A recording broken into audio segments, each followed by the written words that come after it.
Good evening and welcome to this September 20th meeting of the Manhattan City Commission. Appreciate you being here. It's nice to have people here in the audience, so to speak, and as commenters. So if you join me, let's see what's on. I need a roll call first. Brenda. Mayor Morse, Present. Commissioner Hassel, Present. Commissioner Reddy, Present. Commissioner Butler, Present. Commissioner Motta. Here. Mayor, we have 5 commissioners present. The quorum of 3 has been met. Thank you very much. Appreciate it, Brenda. And if you would all join me in the Pledge of Allegiance, please. I pledge allegiance to the flag of the United States of America and to the republic for which it stands, one nation, under God, indivisible, with liberty and justice for all. Okay, and we have one recognition this evening, and I'd like for the city manager and Tammy Galvan to join me at the microphone.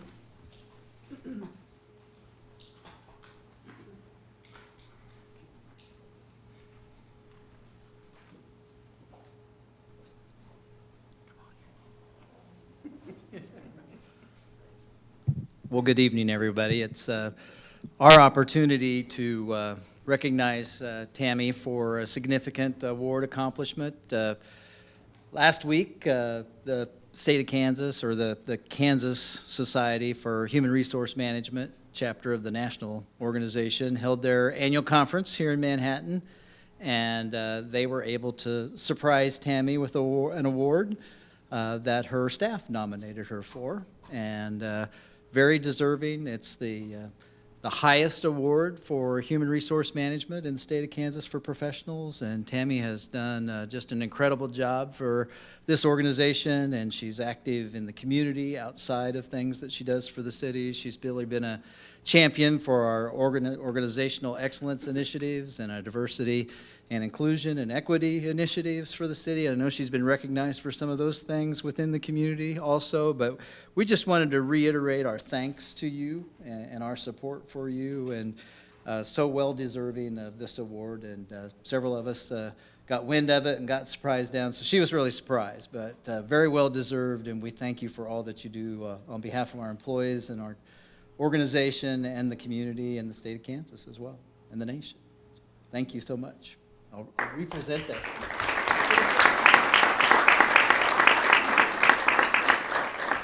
Some of you may know this organization as SHRM, the Society of Human Resource, I don't even know all of it, management, but it brings all of the HR professionals in an area in our community and Potawatomi County all together, and so they work in a region and then they work as a statewide organization. So we appreciate Tammy's involvement and commitment to that group, and certainly that this recognition as a professional of the year is tremendous. So we are so pleased. Thank you. You'd like to say something? No.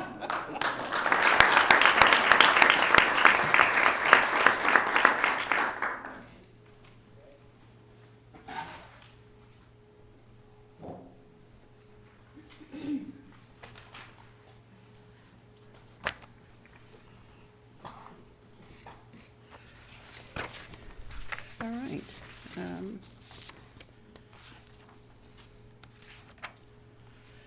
The next item on the agenda is commissioner comments. Do commissioners have comments this evening? Have a general nature?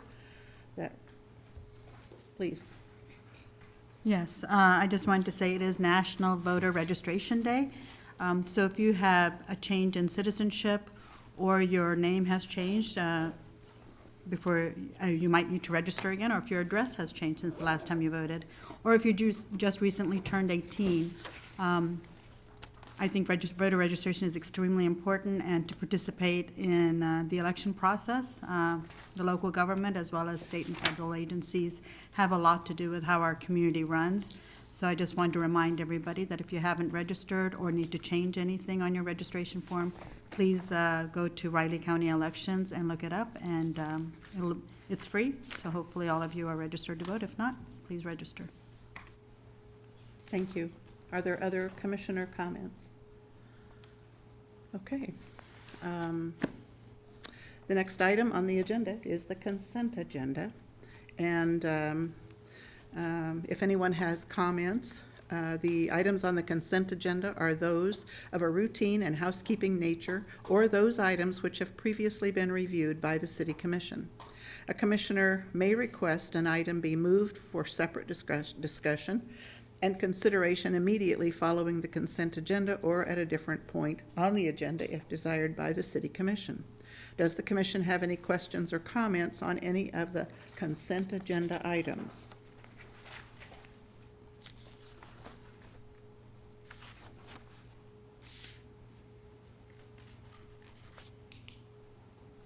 Okay, no commissioners have questions. At this point, there's the opportunity for public comment. If anyone wishes to make a comment, I have a little paragraph to read. And no one signed up ahead of time. Okay.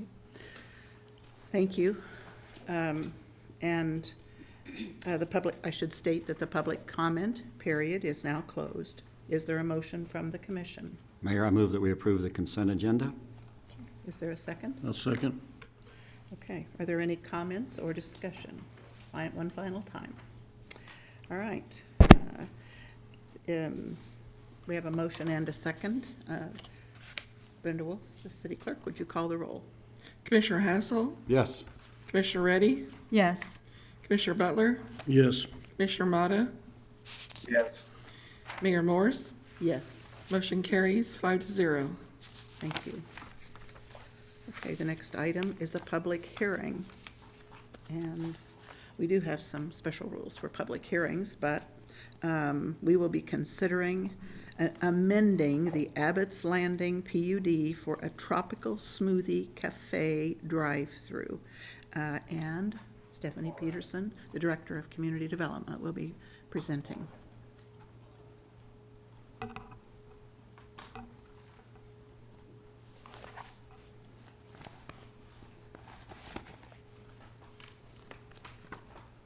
There we go. Good evening, Stephanie Peterson, Director of Community Development. Okay, we'll wait for technology to catch up. We have for you this evening a public hearing for the amendment to the Abbott's Landing PUD. I should note that I also, Barry Beagle, our senior planner, is joining us via Zoom this evening. He's been working on this for several months now, so he would be able to field any of your more detailed questions that you may have. The location of this PUD is at the corner of, let me move this, there we go, of Landing Place and McCall Road. The subject property is located right here. It is the last remaining vacant lot of this PUD.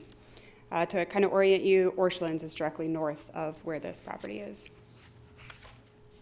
The site is to be used for a Tropical Smoothie Café. It is a drive-through establishment. Showing here on the screen is just a general idea of what the outside of this building will look like.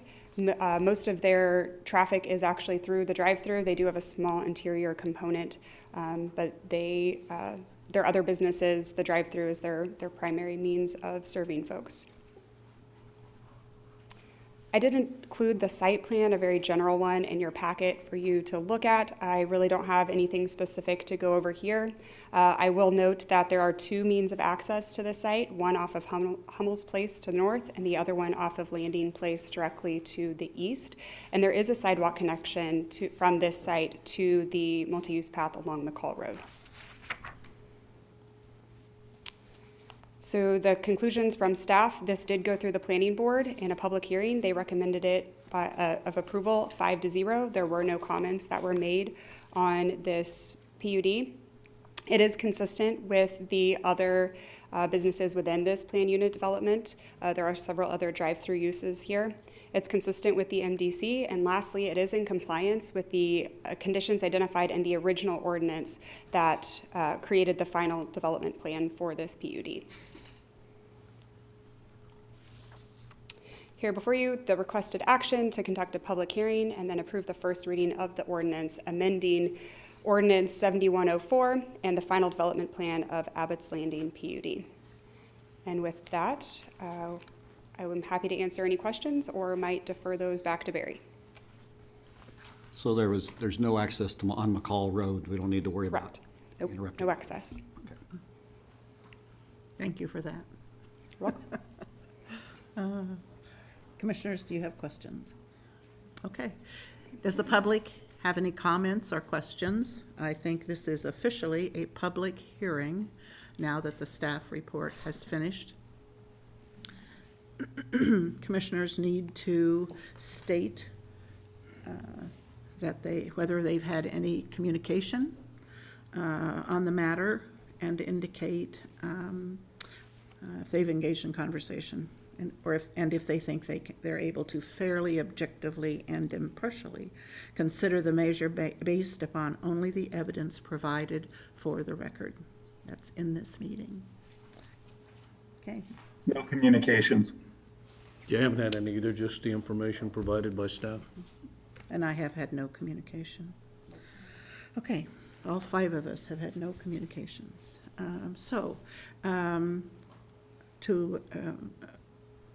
Are there public comments? If you'd like to make a comment, I have another paragraph. Well, I need to open the public hearing, I'm told. Seeing no one, I will close the public hearing and move on. We just jumped a long way.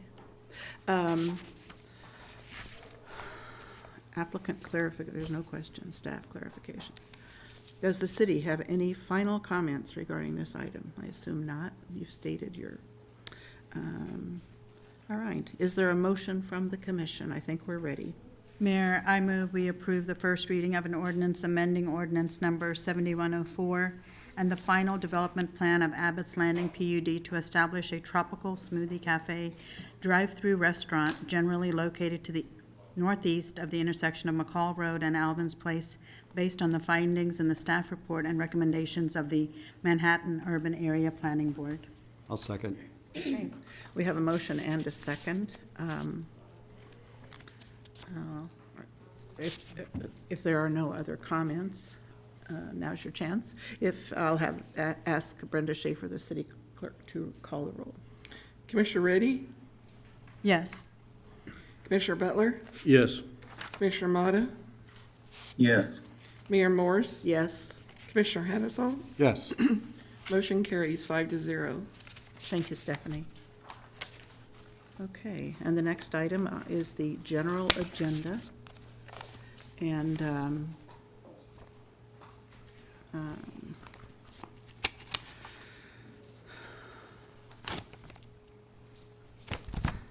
let me get to here we go.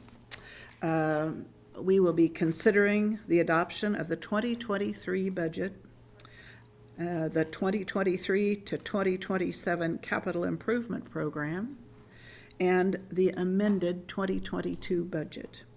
And there will be 3 motions. Each of those will have their own motion. Let's see.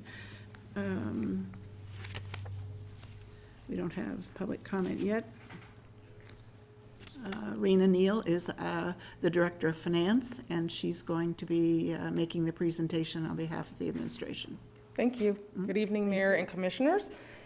Tonight we'll be discussing the 2023 budget in terms of the second reading of the ordinance, as well as the final review of the 2023 to 2027 CIP, and then the amended 2022 budget.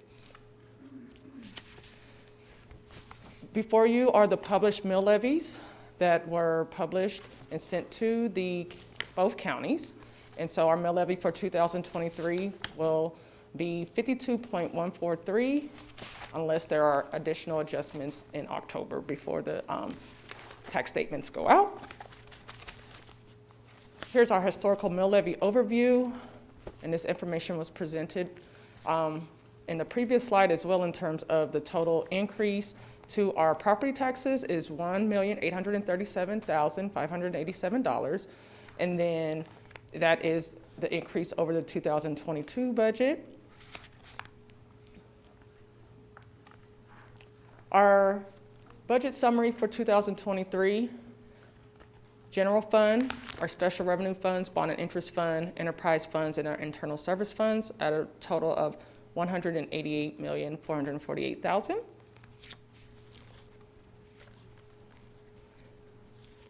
Our summary of our 2023 budget, our budget is based on an increase of 5.9% to the tax base for property taxes.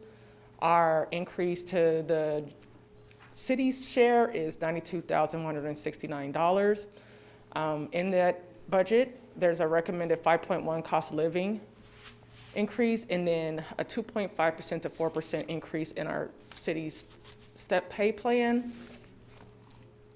As always, we continue to monitor the various revenue streams and make any necessary adjustments on a monthly basis. Included in this information and in your packet as well is the 2023 CIP funding summary, general fund, special revenue funds allocated, water, wastewater, stormwater, other sources, and grants. Of that, 3.93 is needing cash and 16.515 is needing debt. As we previously discussed, the 1.89 is proposed and is currently unfunded. From the last meeting, we discussed that the Social Services Advisory Board needed to review their allocation, their recommended allocation, and they provided their revised recommendation at $526,000. Special Alcohol Fund, the allocation remains the same for each of the agencies except for the removal of True Colors, for a total of $482,196. Our next steps: approve the 2023 city budget ordinance as modified, approve the 2023 to 2027 CIP by the resolution that's included in your packet, and then on October 1st, we will certify the tax rate and the budget to both county clerks. Are there any questions or feedback regarding this presentation? Is the amended budget one also in there for the vote? Not yet. Not yet, okay.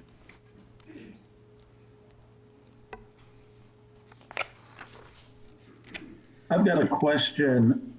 When we go over the wastewater, which is one of the new items that are coming up, it has in there, it talks about the two new personnel, the HR generalist and the budget officer. So during that discussion, I was going to bring up or challenge the need for those positions. Are those positions, I would think, are part of this budget? Should I do that now versus then, or does it matter? Just looking for some clarification. Yes, Commissioner, Commissioner, they are proposed in this budget. So if you're not wanting to have that be the case, it would be appropriate to have that suggestion now as opposed to the ordinance proposal in the rate increase. Okay, so I don't know if the rest of you recall, these are two new additions to the budget. One was an HR generalist, which I believe the justification was because of the new joint facility that we created, bringing a bunch of staff together and equipment and everything else, which I would argue should create efficiencies, and we should really, you would think, have a savings by doing that. But we're doing the exact opposite here. We're saying we need to add a staff member. We haven't increased, staff substantially. We still have, if there's positions in HR that weren't filled, we obviously can still fill those. But to say that we're creating a facility which would make us more efficient, therefore we need to increase staff, is contradictory. Then for the budget officer, I know we've been down in that area that we haven't been able to hire. I don't know if we're fully staffed at this point in time. I think we need to get to be fully staffed in what was in the current 22 budget, but I don't think we need to add to that staff. I think if we just get our staffing back up to the budget level, that'll be a huge improvement for that area. So, I'll throw out a motion to see if people are interested or if there's a second, but I'd move that we strike these two positions from the 2023 budget, the HR generalist and the budget officer. So is there a second? Okay, if that was a motion, I'll second. Could I offer, go ahead. Could I offer some comments before you all vote on this? Just to remind you a little bit of why we're doing what we're doing. I think as part of the staff report, that's good. Sure. So the joint maintenance facility is bringing together 3 divisions. Those 3 divisions do not work together in the same facility today. We'll have close to 80 personnel, I believe, at the joint maintenance facility, which is the equivalent of what we have here at City Hall. Some of the approach here is really short-term for sure, not necessarily maybe long-term. But bringing all these individuals together from utilities, from street, from fleet, and from park and recreation under management that is going to attempt to bring that group of people under the same level of leadership, practices at work, and just environment, we recognize we are likely to incur HR type issues. You're going to have a lot of different hiring strategies. You're going to have a lot of different training opportunities. We know our safety specialist is going to be out there a lot too in the new facility, having all those things brought together. But from an HR and finance perspective, we do have capacity now. And I think we've debated a little bit about whether or not to have it in the budget or just use existing resources. But we recognize those resources out in that facility when it opens and when it operates for the first 6, 12, 18 months are going to be necessary. I don't think we necessarily want to sit here and debate whether or not we can do it within the current inventory. I think we were trying to reflect to you all that capacity and the ability to hire if it needed to be to that degree. I think Rena has already acknowledged she doesn't plan to hire back, so one of those financial positions could go out there, and we anticipate hiring for that. HR, I mean, it's an area that we feel like we could gain by having people out there. And again, it's more of a short-term wait-and-see type of approach. We have a number of satellite offices, and they're not here at City Hall. They don't have access to those resources. Having a physical presence, we believe, would be of benefit. And Rob, you and I have talked about this a lot. A lot of these division heads and superintendents are yours coming together. I'd give you the opportunity to speak to it as well. You deal with a number of satellite offices too, and just having that resource there. And again, I don't think necessarily the commission making a decision whether HR and finance are coming there. Maybe it's more of a decision of, do we need to have it in the budget because the resource can be put there? Traditionally, we've come before you to be as transparent as possible in terms of additional staff. And we obviously took it out of the general fund and put it in utilities because the majority of the people coming out there are funded in that way. On the financial side, I think we have 7 different funds that'll operate out of that building. So there's some complexity to it as well. And we wanted to make sure we had that resource there and available. But we're going to have some growing pains. I think that's the bottom line. We recognize it. We want to put resources in place. We wanted to let you all know that was the plan. If they're taken out of the budget, we're more than likely going to put them there anyway. Not spend it out of the utility, but go to existing resources and do it. The budget can reflect it. It gives us that flexibility. In the event we're fully staffed, I highly doubt we are. But that's the reason it's there. That's the reason we wanted to acknowledge it. How you choose to fund it moving forward, it's really up to you all, but that's the reasoning behind what we're doing. The reason you can't just take somebody from HR in City Hall and take them out there is because they're pretty occupied with their business today. I think finance is already acknowledged within the existing structure of approved personnel, we can take that out. HR is going to be a little bit more difficult given what they do within City Hall and for the rest of the organization right now. And again, I don't envision this just being permanent forever. I think it could be an opportunity to get that new leadership under the same direction and correspondence back to City Hall in a way that we all would like to have happen. I know that we had some concerns when we opened the two new recreation centers, that training the staff and having them well-equipped, we opened and we had a stretched budget and we didn't hire. And I think, I do have a question when you say that, so it's utilities, street, fleet, and you said parks and rec. Parks, just. Parks and forestry. Parks and forestry, okay, because I remember you saying we were going to keep the parks shop over here west of City Hall, but I just haven't heard what the plan, so tell me what the plan is again for the parks and forestry. And forestry is not a big staff, it's just a couple of people, right? One? And Rob, why don't you jump into what you're doing at joint maintenance, but El Paso will remain. I mean, Okay. we have City Park, we have a number of parks within a distance of El Paso. It'll still function Okay, appropriately for the city. Mayor Rob Ott, Director of Public Works. So out at the joint maintenance, you'll have forestry, you'll have aquatics, turf management, you have the parks folks. I know that they're going to try and keep some equipment at El Paso in terms of the mowers and so forth for mowing, so that they're not transporting all across town. But there's cubicles, office space for supervisors. There's dedicated rooms for the crews for their equipment.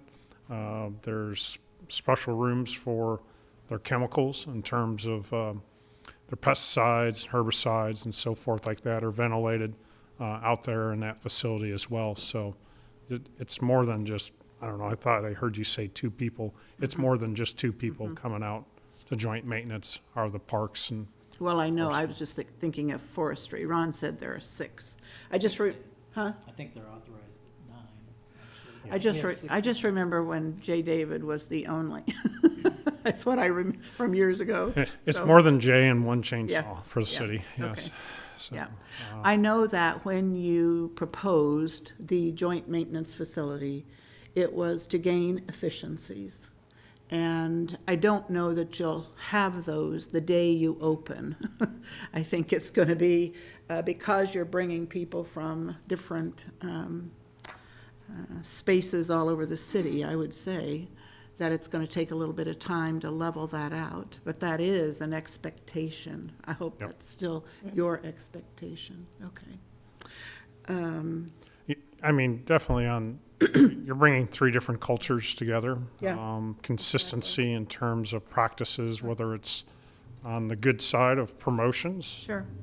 Disciplinary actions, hiring practices, making sure we're asking the right questions. Jason talked about each are different professions, and sometimes you do need different strategies. We continue to struggle to hire folks, plain and simple, and especially the wastewater side. We're still sitting at, I think, 4 of 9 authorized for sanitary sewer, so for the maintenance side. So there just continues to be struggles out there, and that's where we think the HR. And I'm here to tell you on the, Rebecca helps out a lot on the forecasting, but there seems to be more and more need for that. And there's 7 different funds that'll be paying for different components, whether it's salaries, projects, equipment, materials, and so on and so forth. So there's a lot of accounting that'll be going on out there. And again, we try and manage, each year so that we can make it. We kind of hold everything tight till October, November. Okay, can we loosen up and get a few things that we've been holding off on? That's where a lot of that forecasting comes from, and having that feedback from Rena and her staff. So, are there any other questions I can perhaps answer? Remind me when the joint maintenance facility will open. I think the official, I keep saying March of 2023. Okay. I believe the actual contractual date is middle of February, but that's what we've set for the sale. for 620 and 621 Juliet to Greg Wilson of Howie's Trash Service. So we have to vacate that space first, move all those folks over, and then we'll start with utilities and then round out with the parks and forestry folks. Thank you, Rob, that's helpful. Commissioners? Rob, my question is, you're doing all these things today, correct? All this accounting happens today. All the HR functions happen today. All the finance functions happens today. I mean, it almost sounds like if we wouldn't built the building, we wouldn't need the people. I understand the thing when you talk about the cultures and getting the consistency. You could argue you could have done that when everyone is separate as well, just from making sure everyone follows the same policies. I really think if you can just hire up to your current budget levels, you'll have the people to put out there. But to say we have to increase the budget after we spent all this money to build a facility because we said we're going to be more efficient to bring everyone together, I just, why is that? You're doing it all today. All those complicated things are made more complicated because you have people spread out, you didn't have equipment together, all that stuff that you're going to have out there, to me, should offer the opportunity for efficiencies. To say we actually have to net increase the budget because we built that facility, I know where I've worked, I'd have a very hard time making that argument after management just paid for a brand new facility and said, well, we brought everything together, we're going to be more efficient, we need to add people.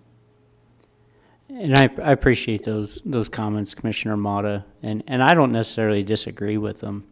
The way we're structured, if we hit a midpoint next year and we do realize an issue, we won't have the budget authority to go do it. We'll be coming back to you during the budget season to try to get somebody hired for 2024. Putting it in the budget doesn't mean it automatically happens for us, but we have to have that capacity in the event we make that decision. We don't, I mean, we can take it out. I mean, I'm not going to die on that hill. We don't know what it's going to look and feel like. This facility is so much more grand, and it's going to take some time for that management to figure itself out there. We have every level of employee from exempt to non-exempt that are going to exist there. We're just not quite sure at this point how it's really going to transpire. We were trying to be a little bit forward-thinking and provide a couple of resources here, but again, we'll figure it out if you don't want to put it in the budget. We just recognize it's an opportunity, could get the capacity and move forward. Yeah, I guess one of the things I fear, and you've mentioned this before, when we've gone over these budgets, is lots of times you build extra things into the budget, even though you think you're not going to do them or use them.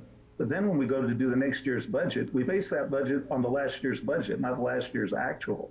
If we would have based the budget on last year's actual, we'd be showing huge increases.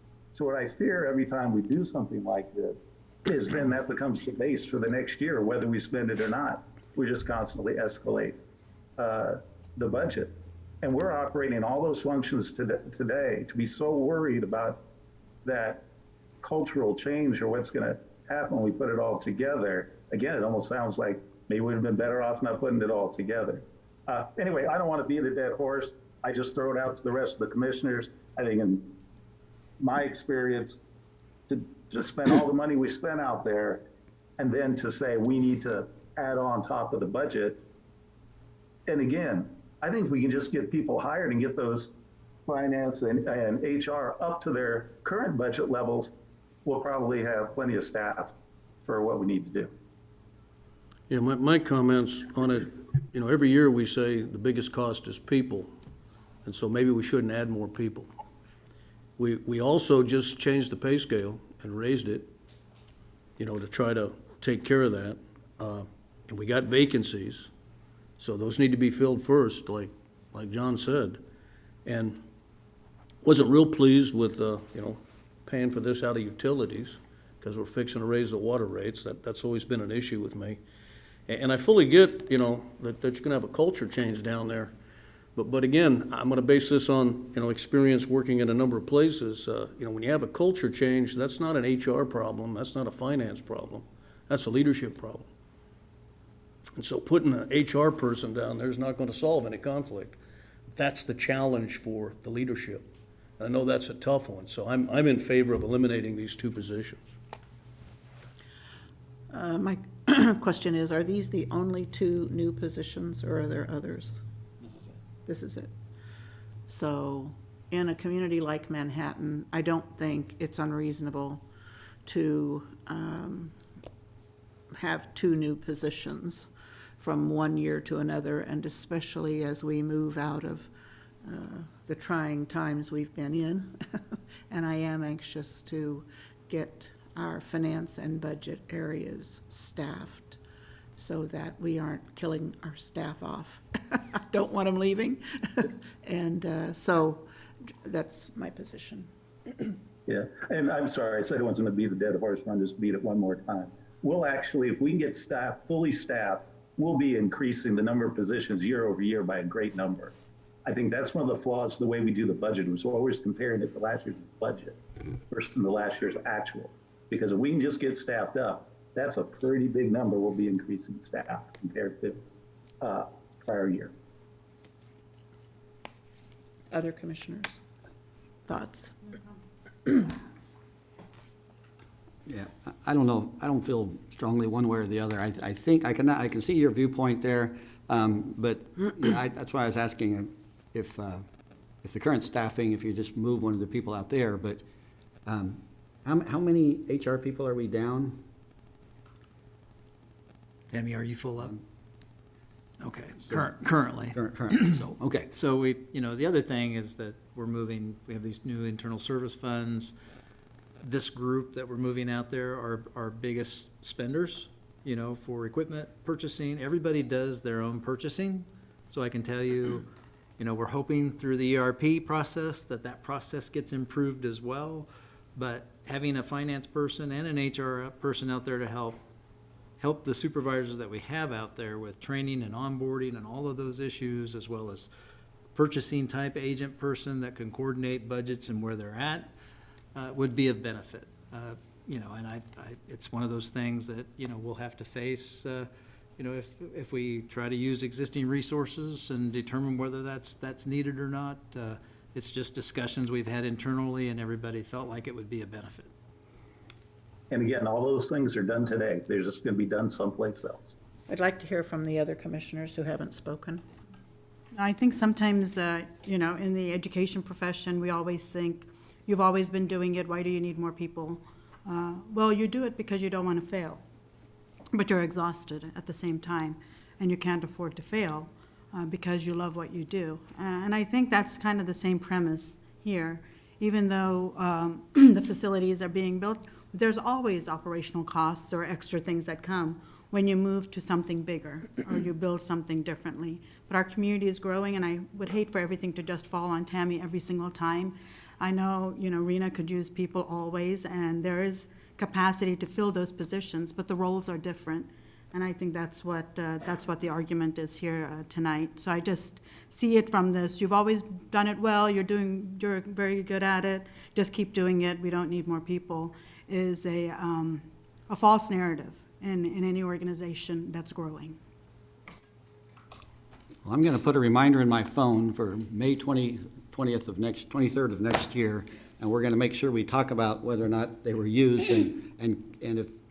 so that it's not this budget creep of putting them in there and not necessarily losing them, but keeping that extra $100 and some thousand in there going forward from that, adding that to the base budget.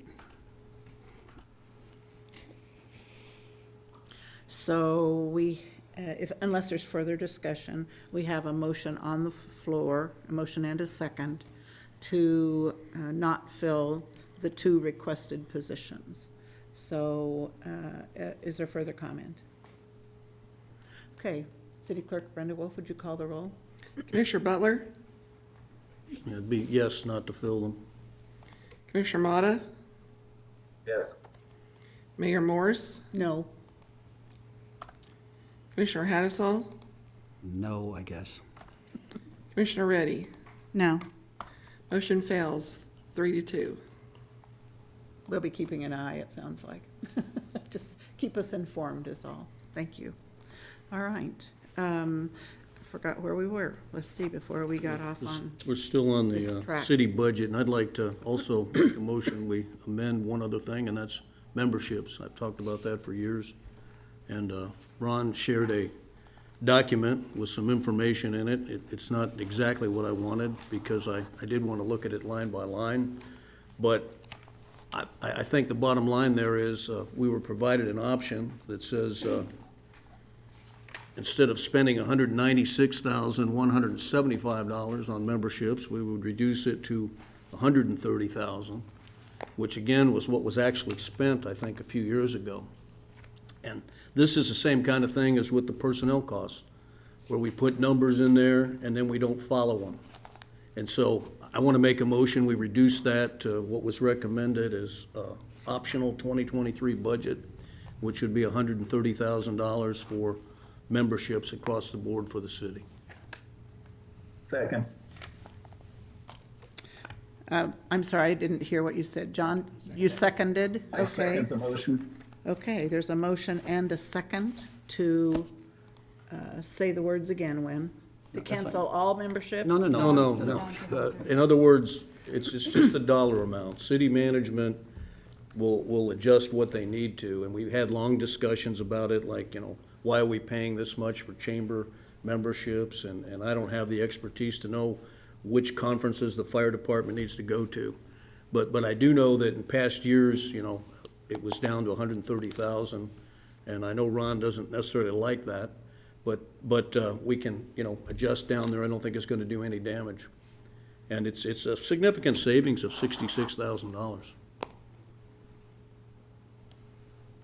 Please. If I could just comment, I did, I indicated, I think, in my memo that I wasn't necessarily recommending this, but it is an option. It's one of those things which it is spending to actuals. However, I would say the actuals were heavily COVID influenced and being short-staffed. So, and it's one of those things where, it's important in my belief that we offer staff professional development and certifications that they need to do that. It's going to be important in retention. It's going to be important in hiring.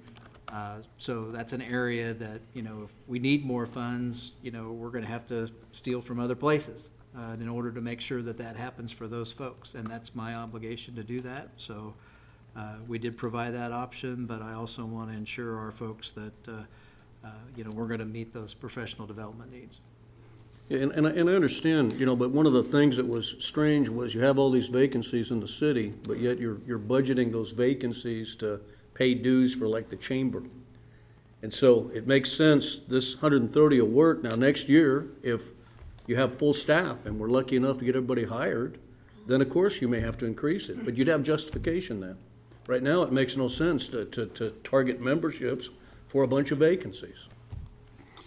They aren't just professional development or certification for employees. There are associations involved here too that affect the city's relationships. And I think about the Flint Hills Regional Council and the need to participate in that regional effort that was and is part of Fort Riley's support overall. And Fort Riley just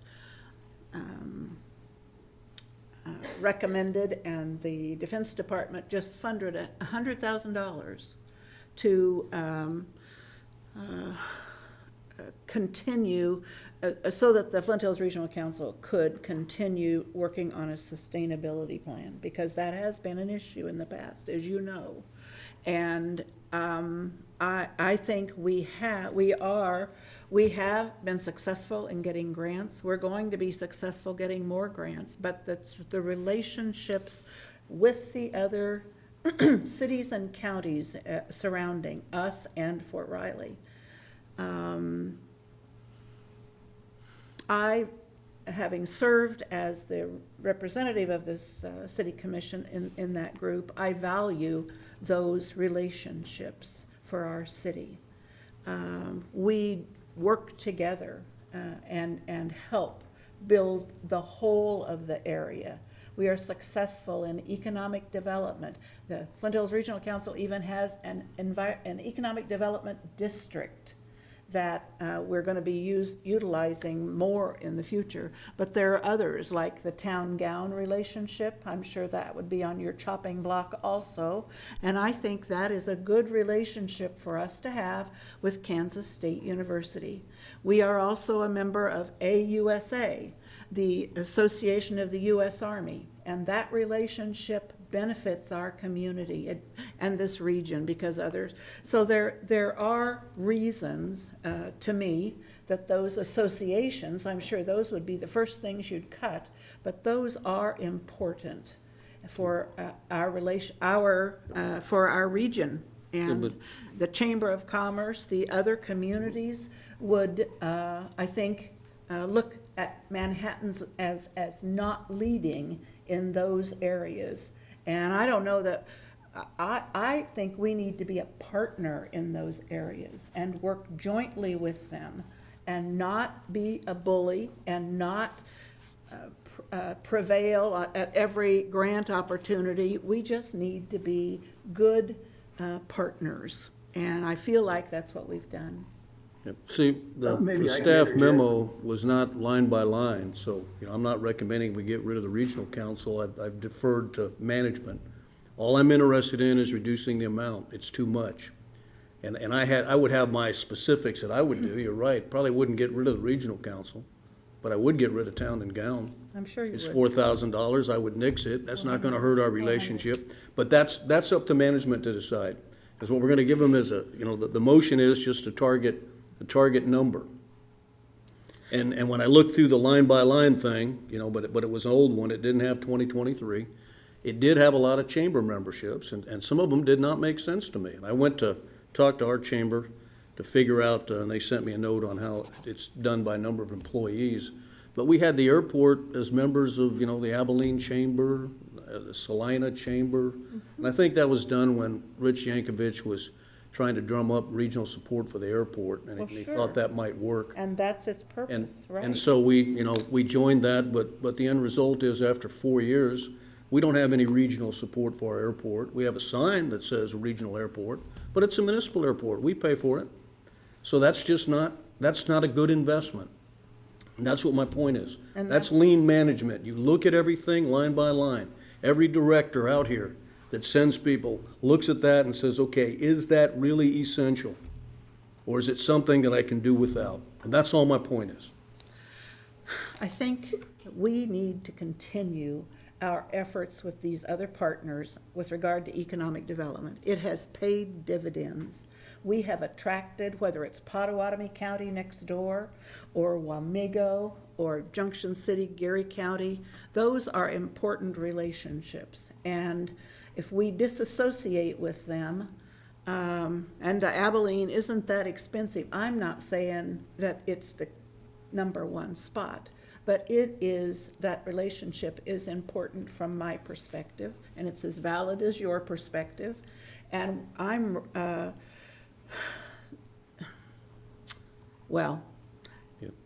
am concerned about your just whacking, saying, cut that by 20%, 30%, whatever. The reality is, right now, we have more money than we have ever had. You consider the size of our budget and you consider the ARPA money. And those relationships need to continue for our economic well-being, and it's not that much money. I believe that the city administration has cut those categories in the past. I think it is a kind of a bare bones because they saw you coming with the meat cleaver. So I support keeping the ones we have.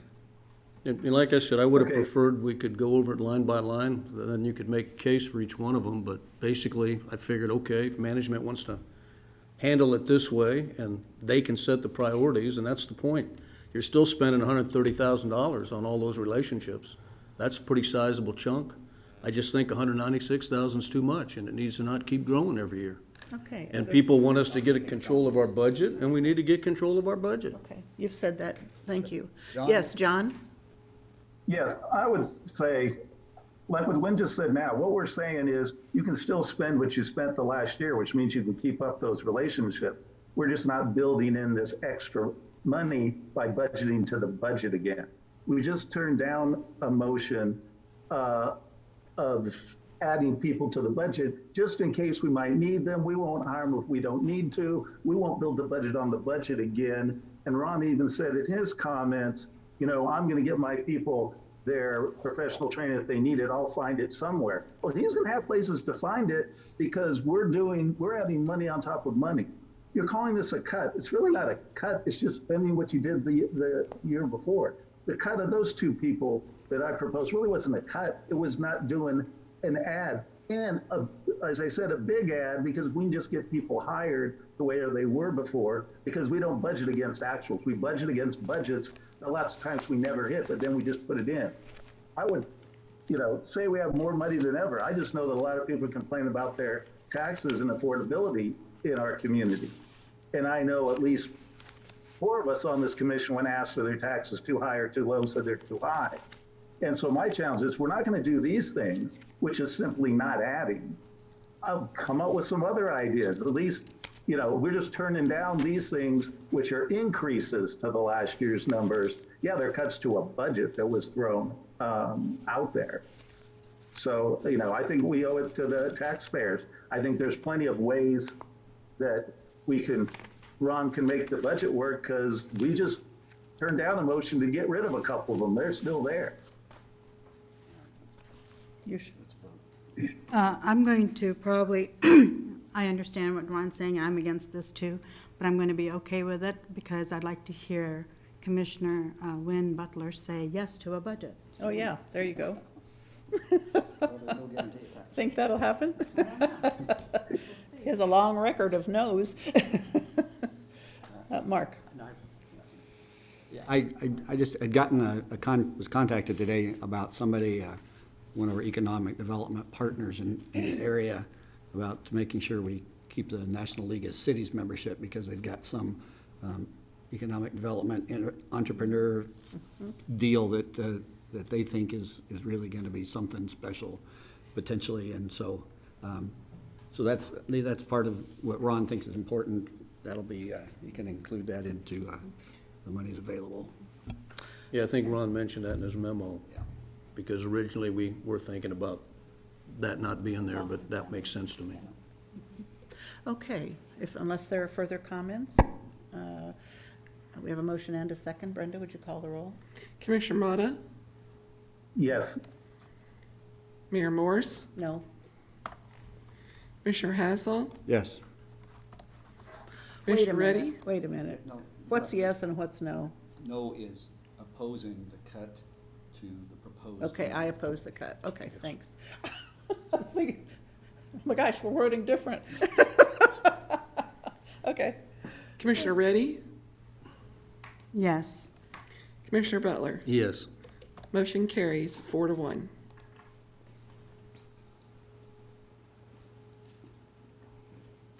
Okay, the next item on the agenda is still the budget. Oh, We have we're, to approve the resolution, or do you want to wait until? We haven't had a motion on the overall budget.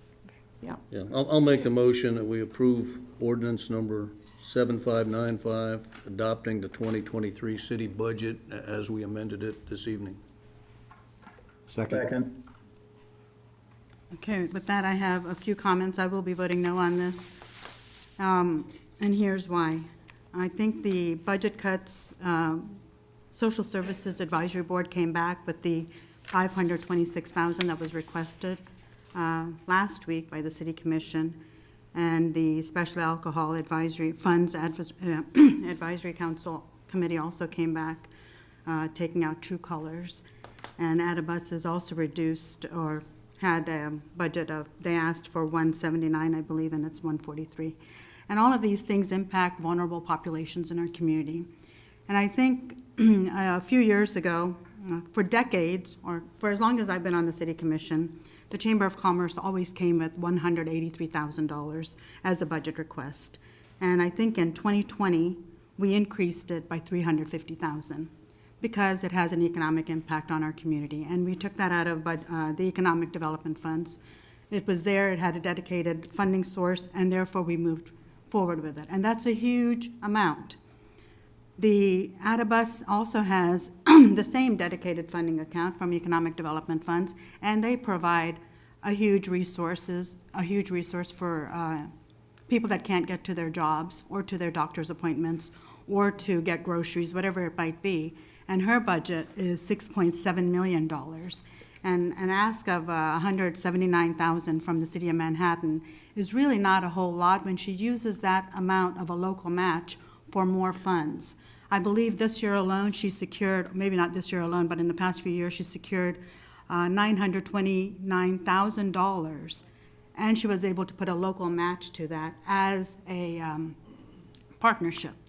So what we are discussing for Adibus is very nominal.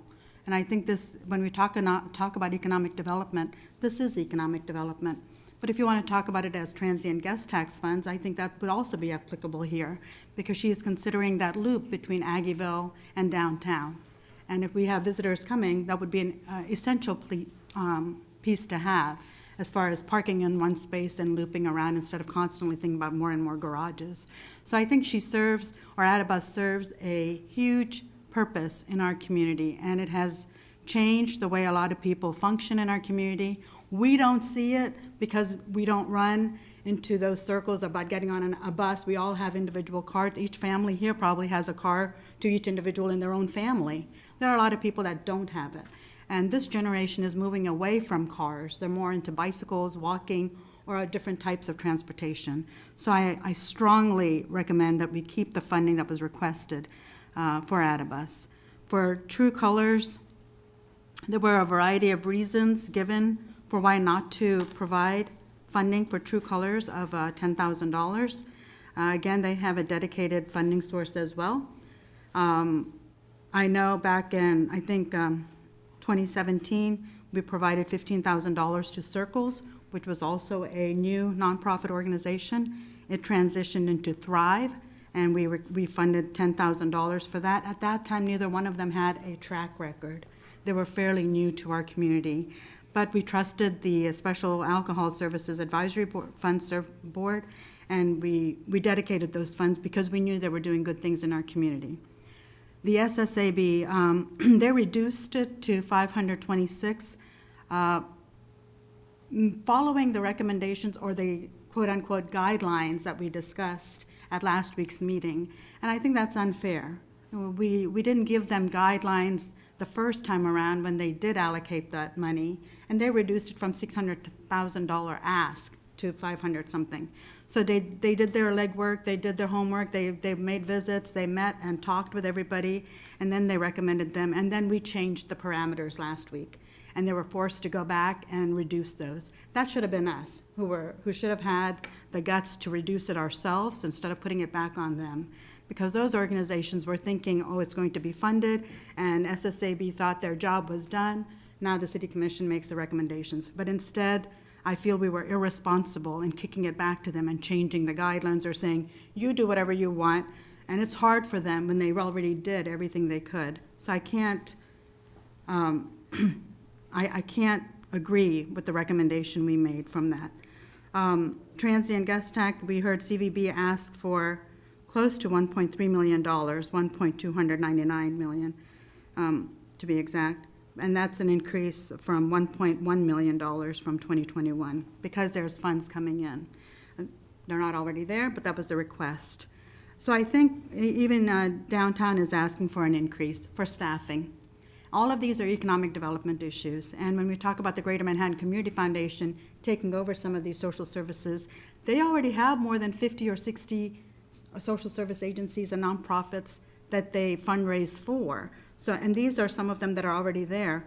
We are, as a city, we need to be responsible for that population as well. I think we are easy to give funding to all of these other organizations. When we think economic development, we think downtown, we think Aggieville, we think Chamber or Kansas State University or Fort Riley, but we don't think about these vulnerable populations. And for that reason, I can't go with the recommendations on this budget. Okay. I'll just make a quick comment. I do agree we should have given social services direction right up front, and hopefully we'll do that from now on. I just want to add for comment for social services and for ATA, we did approve double-digit increases for both those groups as part of the budget. So I think that was, a good increase given the inflation situation, and that's it. And I understand that. What I'm saying is, we did $350,000 for the chamber, and now it's just automatic that we give them $533,000. It's just automatic. It wasn't always that way.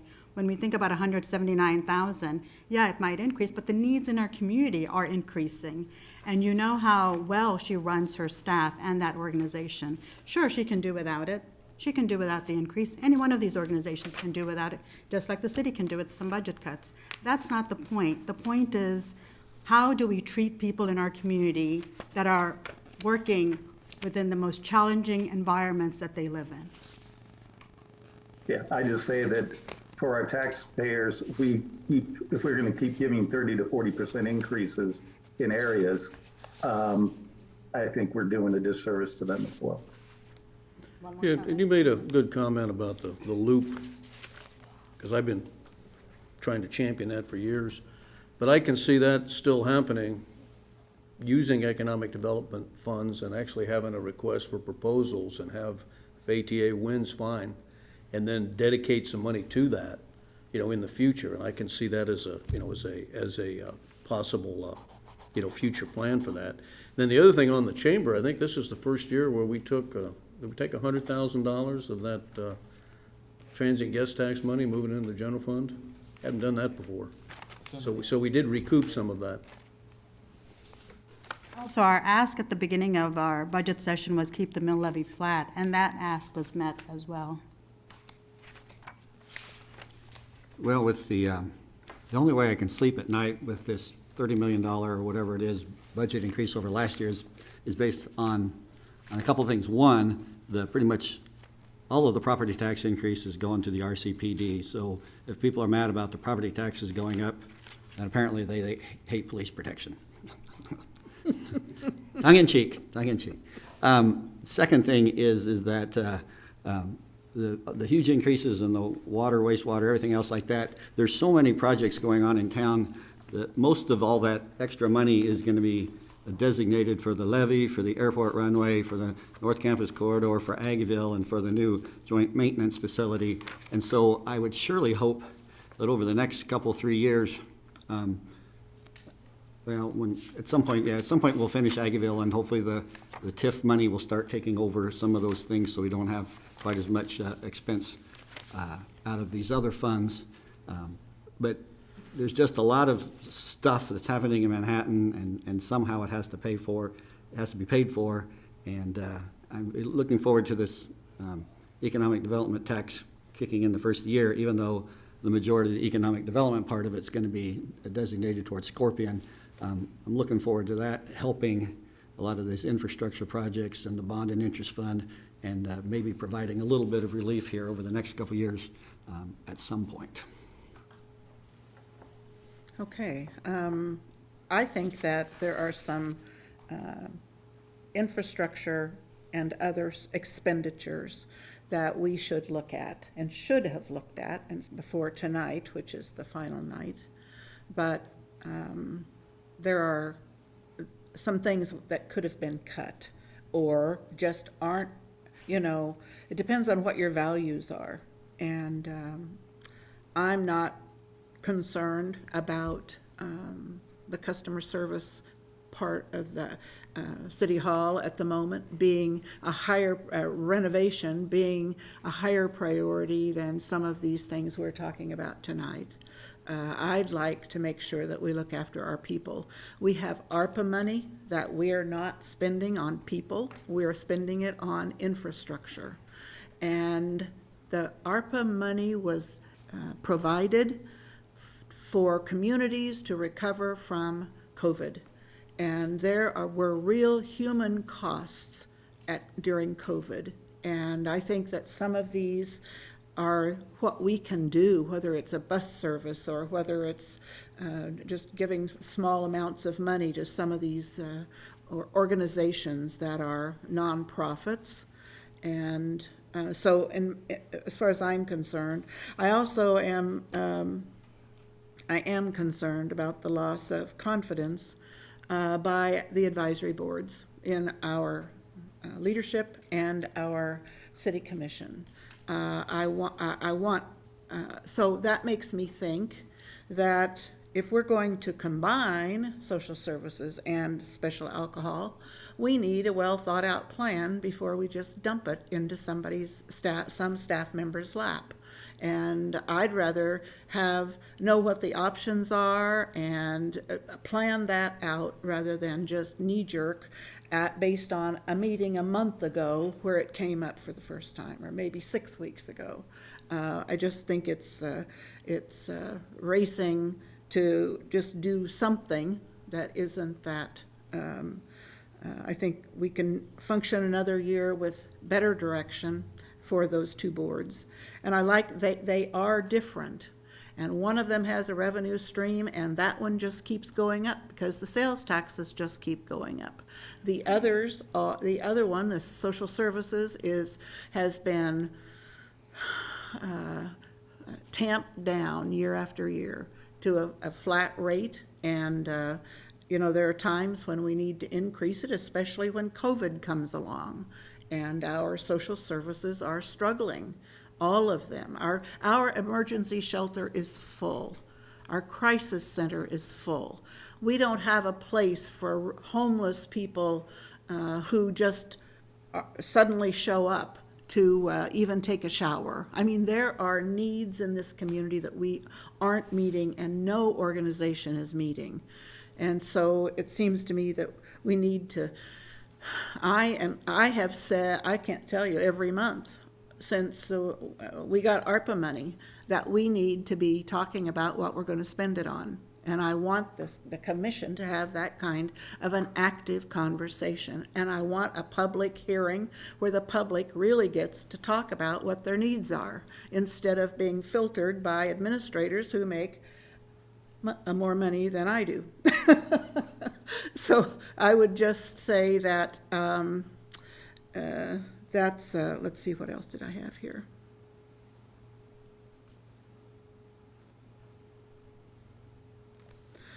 I agree that we up the chambers and the business improvement districts' budgets pretty regularly. And when you look at the 10 years and how much they have gone up compared to the social services budget, it's nominal. I mean, the social services have just barely gone up. So I think John and Wynn plant their feet a lot with, I'm not going to do this. And I think I'm not going to approve tonight's budget if we don't have some real discussion. I don't know if we do it tonight or next time or what. I don't know what the real deadline is, but I think it's worth a discussion. Now, I don't know where we go from there. This is a case where we did have a motion to approve the budget, and it was seconded, so I'd like us to vote on it if Okay. that's possible. I can't wait, Wynn. You may want to have some public comment on the budget. That would be really important, Jason, you're right. Please, at this point, I'd like to, is this public hearing or public comment? Just public comment on the 2023 budget and the 2023 capital improvements program. Or just the budget? Just the budget, okay. All right, just the budget. Please come forward.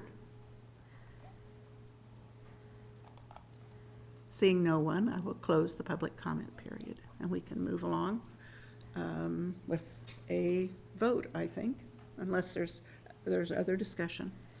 I was just gonna let, Lucia made the comment, I'll finally vote on the budget. Yes, this will be the third time. This will be the third time I'll vote yes, and it's the third time the budget has been kept at a flat mill levy or reduced. And that's the reason. That's what my goal has always been. Brenda, would you go ahead? Mayor Morse, The motion is to what, Brenda? To approve the budget. Approve both budgets. All Approve the, right. approve the amended 2023 The budget. amended. I will vote no. Just Commissioner want to be Hassel? really sure. I don't want to be tricked into anything. Commissioner Hattasol? Yes. Commissioner Reddy? No, and the reason being it impacts negatively on our most vulnerable populations from the Social Services Advisory Board, Special Alcohol Funds, and Adibus. Yes. Commissioner Motta? Yes. Motion carries 3-2. Okay. The next item on the agenda is to consider. Sorry. Details. Okay. Approve the ordinance number, number 2. Approve resolution number 092022-C, adopting the 2023-2027 capital improvement program.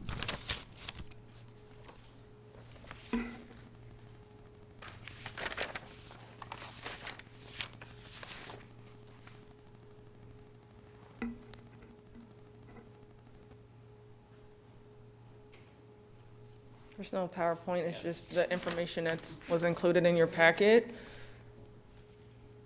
The resolution was included in your packet.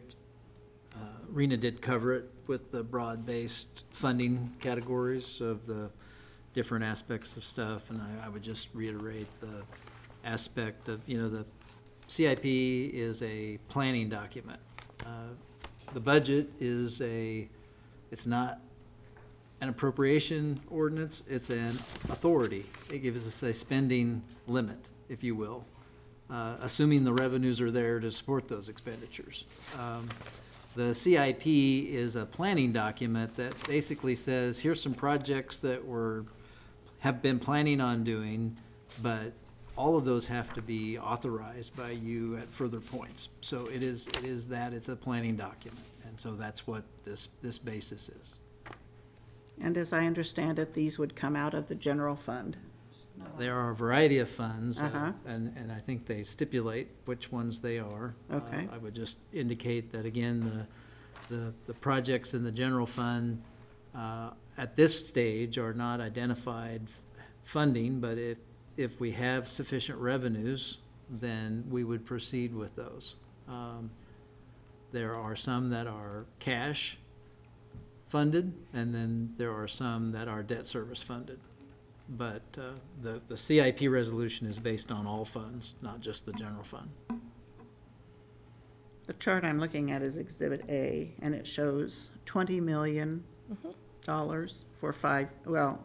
2023, with one that, I guess that's for, So general fund is 1.89 million. yep, And then we have our utility funds, water, wastewater, and stormwater at 9.58 million. And then we also have, it looks like some special revenue funds at 8.975 million. And again, there's different funding sources for each one of those. So then that will determine if it's debt or if we would pay cash. And that total dollar amount is based on the cost of the projects and the actual and potentially equipment. So it isn't necessarily the budget impact. So it just depends on the type of debt service funding we would do. okay. Is there commissioner comments, questions? So I have the sheet here that you have each of the funding sources that it's coming from. So from the tax increment, finance, TIF, district, economic development, water fund, stormwater fund, and such. So you, like you said, 1.9 million is out of quote-unquote general fund, if funds are available, and the other 16 million is from 2023 debt for the capital improvement projects.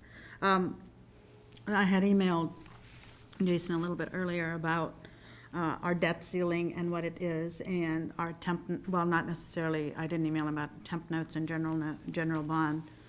So I'm cautious because I don't want to keep increasing our debt.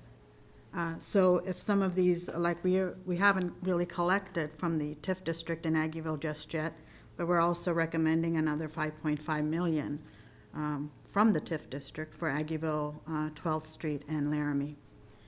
So things like that I'm kind of concerned about. I know as it comes to us each time, we can, vote on it again at that time. But when Mayor Morris was talking about some of the infrastructure projects where we go ahead and say yes to with a sense of urgency instead of pausing and seeing should we or shouldn't we and how is this going to impact us, I just want to know what our credit bond rating is right now, if they do that anymore. Yes. I know. So in terms of our debt capacity, water, wastewater, and stormwater projects are not factored into our remaining debt limit. We just recently had our debt limit capacity increase due to our valuation increasing. So that's one of the criteria that will help with that. There's also certain street improvements that have an intersection that does not count towards our debt limit as well, in addition to any improvements that are fronting a city property. So those are things that would be excluded from our debt limit calculation. Yes, we do continue to be monitored and evaluated by our bond rating agency. We will issue some temp notes in December timeframe. We'll do the sale in November. And so we're working through that process right now in terms of getting information from the departments to update our official statement. And then that will, information will be shared with our bond rating agency, and then they will evaluate us in terms of our plan. Earlier this year, we talked about needing a plan regarding our bond and interest fund as well as our general fund and how we are dealing with our fund and cash balances. And so that's one of our goals, is to continue to come back to you all and share our plan for the bond and interest fund. We've talked about numerous times about the general fund and meeting that $9.5 million fund balance. We try to strive for that every month, as well as that's our goal for the end of the year. So those are things that we constantly review. We look at our debt capacity every month, anytime we issue debt as well. And then we have already factored in with the review of our CIP program how these projects would potentially impact our debt capacity. Is there a time of the year that we get our new rating, bond rating? Is it just when we try to issue debt? Yes, so we issued debt in March and June. We did not issue any debt in September, and then we'll issue for December. We'll do the temp note sale in November, and then when we issue our bonds at the same time we issue our temp notes in the May-June timeframe, they're rated together. Okay, all right, so it's coming up. So along the same line of thought, so what I heard you say is if it's from the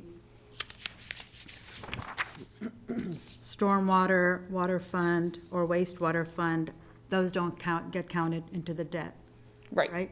And in for the 10 million ARPA revenue loss strategy, there was, excuse me, 1 million dedicated to CIP program, capital improvement program, I'm thinking here, and another million in 2023.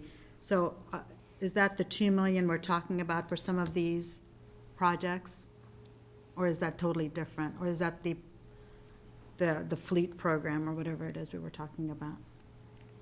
So it is, in terms of a more broad review of everything, we have flexibility in terms of how we spend that money. And so like one of the major projects is the ERP program. We have currently budgeted or need to set aside $3 million, not knowing what it'll actually be. So we have CIP in there. We could use it for CIP. We have other governmental services or needs if need be, but there's no clear delineation in terms of how we're utilizing that money at this current point, except for we do need to set money aside for our ERP system, or we would have to issue debt for that, and that would count against our debt capacity. Okay, so the funding sources that are here have nothing to do with ARPA funds? The funding mechanisms or the Correct. At this time, in a previous presentation, we did provide what we could use ARPA funds for, the 2.7 balance, and if we had to utilize it for CIP, those would qualify as well. Okay. The common link is the general fund. The common link is the general fund cash balance. And we come back to that philosophy of maintaining that $9.5 million balance to remain healthy. We're at just over 11 million right now, but we know the last 3 months, historically, we have dropped by almost 3 million each year for the last 3 years and the last 3 months. So we're anticipating something around 8.5, 9.5 million ending year cash balance. This budget is about where we're going to be at the end of next year with cash balances. But with ARPA funds, we're going to transfer into the general fund. It's going to help with a lot of the things you've already mentioned. Vehicle replacement, even the IT replacement. We have significant increases in our general fund for 2023 departmentally to accommodate both those programs. We're going to insert ARPA funds into the general fund. We need to watch our revenues as they come in. We need to watch our expenditures. This will be the process throughout the entire 12-month period of 2023. And Ron mentioned it last time. There's going to be a point in time in 2023 where we're going to recognize where we're at with the cash balance and come to you. Can we do $1.8 million in CIP from the general fund? I don't know. Is there going to be a recession? I don't know. Is sales tax going to continue to climb? I don't know. We need to wait and see. But the budget in front of you anticipates ARPA funds coming into the general fund to help with that balance and give us the flexibility to do the CIP, to do the vehicle replacement, to do the IT upgrades on a consistent basis. Really moving forward, it's about sustaining what we have. For the last 3 years, you've heard me ad nausea talk about our cash balance isn't high enough. And we're going to go inside this organization and find it if we're not going to raise taxes. We did that to a degree, but now ARPA can also help give us that cushion to operate and watch revenues more consistently. That's what we plan to do. We went through a pretty vibrant effort internally to create that CIP. It's a document the community should be able to look at, read, and understand where we're headed the next 5 years with major public infrastructure improvements. Things I hope they want to see. Roads and water lines and stormwater improvements and park improvements throughout the entire organization. It's a substantial number. It's over $50 million worth of improvements that we ranked and we classified per year. I don't know if we're going to be able to do them all. But we went through the process to give the community and you all a perspective of just what we're dealing with. Last 5 years, CIP in the general fund hadn't been funded. We've been tight. Revenues have been tight. We haven't spent any, or not much. Going forward, we'd like to build some back into the budget so we can accomplish some things. But that cash balance is going to be the driver. It's the barometer. It's what we should be looking to every day. And that dashboard we're providing is trying to give you a feel for where that is. And I would encourage you to look at that historical data because every one of those years, the last 3 years, we were $3 million more at the end of September than we were at the end of December. Revenue stopped coming in. Property taxes are done. Sales tax will slow down. And it's because it's summer months and the beginning of fall. You got to wait till November, December, which is really January and February, to ramp back up with sales tax. So we'll get there. It's just, these are maps. These are overarching financial plans trying to give guidance. So if our cash reserves is doing well right now, it's healthy, I would think the bond rating, whatever would come in healthy as well. We got to get that money transferred into the bond and interest as well. That cash balance is not doing well right now, but the plan is to transfer funds into it in 2023 to bring it back to where it was. So tonight, $20 million is a whole lot, and 16 million in thinking about debt services is pretty big deal, although there might be dedicated sources for the 3.9 million. So for example, the Aggieville, 12th, and Laramie, that's $5 million. I understand the stormwater stuff and all of this, that's probably pretty essential. I'm just not sure when I say essential, if some of these fall in that category. I know you already did a review within your department, Sure. as you mentioned. And the Aggieville stuff, the North Campus stuff, all part of a master plan that we've worked several years to bring forward. We've got developments taking place next to Laramie and 12th Street. It would be awkward for us to build a brand-new $40 million building and leave the streets and sidewalks in disrepair. So we've coordinated that with those projects in order to move that forward and advance the Aggieville vision. The sales tax will start bringing in money in 2023 to assist us with that infrastructure, in addition to the TIF, if there's a gap. No, I understand. I'm just not comfortable with that, because I don't see the TIF money and all of that coming in. I wish we could put it off till we see some of that money coming in, kind of like we did with the rec centers. As the money came in, we kind of built it and things of that sort, because we have more projects still. This is just a few that's in front of us. We have so many projects, whether it's the levy or whether it's all of these other things we're talking about. And Scorpion is we're already dedicating a lot of funds because we feel that we have to before they come in. And I understand all of that, but that's where my mindset is. Is it true, Jason, to say that, this resolution that adopts the CIP is like a want list or a shopping list? Because It's- we're not really committing any money? Correct. So while those numbers are very scary if somebody looks at it, it's like, okay, here's our shopping list. And if things do well, and we draw the sales tax, and we get money from different things, then we'll start buying things on our shopping list as we can afford them. And then, of course, the thing on the balance, that will have direct impact on our bond rating. So I don't have a problem with it. I think it's a good plan. You laid it out. It's $50-some million over the next few years. And obviously, we don't have $50-some million to commit to it now. But good management of the finances, which is what you've been talking about, will cause us to be able to chip away at some of these CIP projects. I guess the other thing I would just point out is that, as I said, it's a planning document. We're entering into a 5-year era where there's more state and federal grants available than that there's ever been in decades. Having a planning document that references a project makes it more grant eligible because you've adopted it. You said it's in your list of potential projects that you're going to do, and we've done some preliminary planning on it. So we're in a much better position to apply for a grant assistance on these particular projects. So I had a couple of questions. We got the $1.4 million new fire truck coming hopefully next year. When we sell the old one, that money would go back into the fire equipment reserve fund, I would guess, because there's got to be some value in it, still in a 10-year-old piece of. So typically what we do is we kick the replacements down and we get rid of the oldest one. Many times there's not a heavy trade-in value for that.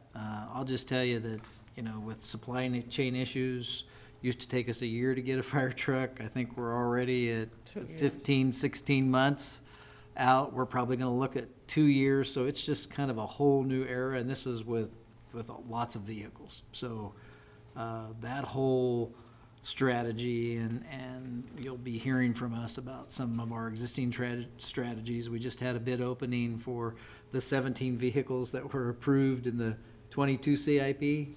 We had 0 bidders.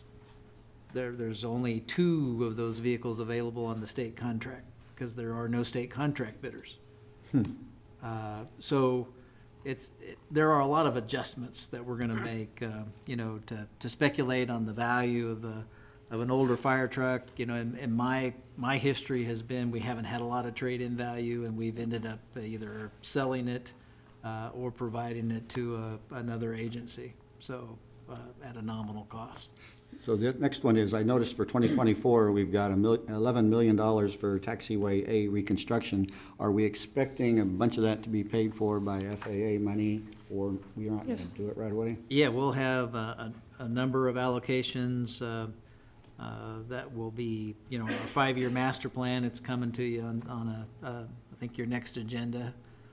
to develop a select engineering company that'll be our consultants for the next 5 years there, and the CIP plan for those. You know, the good thing is actually Congress passed a new 5-year program specifically for airports in addition to our AIP entitlement money. So there will be more projects, and we will have a local match for some of those things. So we've also been able to, through COVID, got some reimbursements and stuff, but we're also in a situation where we need to help bring people back to our airport to fly again, assuming there's an airline to fly with. So a lot of issues in that particular aspect, but I would say that the federal side of that funding, and I think our local share would be adequate for that, mainly because, you know, we had anticipated a fairly heavy hit on our match for the main runway project, which is at considerable savings. So there's some assistance there for us going forward. Okay. Is there other commissioner comment at the moment? Okay. All right, at this point, thank you, Rena, very much. Appreciate Welcome. your explanation. Jason, thank you. We're on. So at this point, we would open, let me go back to the script. I can't find it. There we go. Here we are. Okay, at this point, I would entertain a public comment period on the capital improvements program for 2023 to 2027. If you have any comments, would you please come forward? Seeing no one, I'll close the public comment period. Mayor, I move that we approve resolution number 09-2022C, adopting the 2023 to 2027 capital improvement program. I'll second. We have a motion and a second. Is there further comment by the commission? Yeah, I probably will be voting no on this, mainly because I think, you know, we said 5 years, 50,000, but it's actually $163 million. And I wish we could look at it more line by line. I think there are definitely some things that are just a priority, and some things that are not much of a priority. So I just, and when we say yes to something that comes in front of us, there's this sense of urgency that we have to say yes to so many things. And just in the past couple of years, we've had large increases in some of the original thought about how much it was going to cost. And then levy, for example, it ends up being much larger than what we anticipated. And I am concerned about our debt level. We have a good cash reserve right now, but I also want to make sure that our debt doesn't keep on increasing. I think it's at, you know, $276 million right now, and I just want to be sure we don't keep adding more to that. Okay. I have wanted, okay, I'm going to just call for the vote. Brenda, would you call for the vote? Okay. Commissioner Hedisall, Yes. Commissioner Reddy, No. Commissioner Butler, Yes. Commissioner Motta, Yes. Mayor Morse. I'm going to vote no. I have asked different times for a more thorough discussion by the commission of the capital improvement program items. And it's kind of like ARPA, not having those discussions, talking about them individually and weighing them. So I'm going to do that. So, no. Motion carries 3-2. Okay, thank you very much. Appreciate it. The next item on the agenda is to approve ordinance number 7596, amending the 2022 city budget for the Fire Pension KP&F Fund, Sales Tax Fund, Special Sunset Zoo Fund, Aggieville Business Improvement District Fund, and Downtown Business Improvement District. Thank you, Mayor. I will go over some slides from the September 6th meeting regarding amending 5 budgeted funds from the 2022 budget. So we followed procedure and published the notice of amendment on August 25th. with the Mercury and the city's, on the city's website. First reading of the ordinance was approved on September 6th, and those 5 funds, again, are Fire Pension KPNF, Sales Tax Funds, Special Sunset Zoo, Aggieville Business Improvement District, Downtown Business Improvement District. Here is a summary of all 5 of those funds, what was adopted in 2022 compared to what we are requesting to amend at, and then the variance in terms of the increase to the respective budgets. So Fire Pension KPNF, we will need an additional $200,000 to fund those expenditures. Sales Tax Fund, we're anticipating an additional $850,000. Special Sunset Zoo, $215,500 for some grants that we received. Aggieville Business Improvement District and Downtown Business Improvement District both received additional money compared to what was budgeted in 2022, $5,000 apiece. Is that special zoo, that's that shuttered venue, Yep. ARPA money mostly? Shuttered venue grant as well as child care aware grant, which is part of COVID relief as well.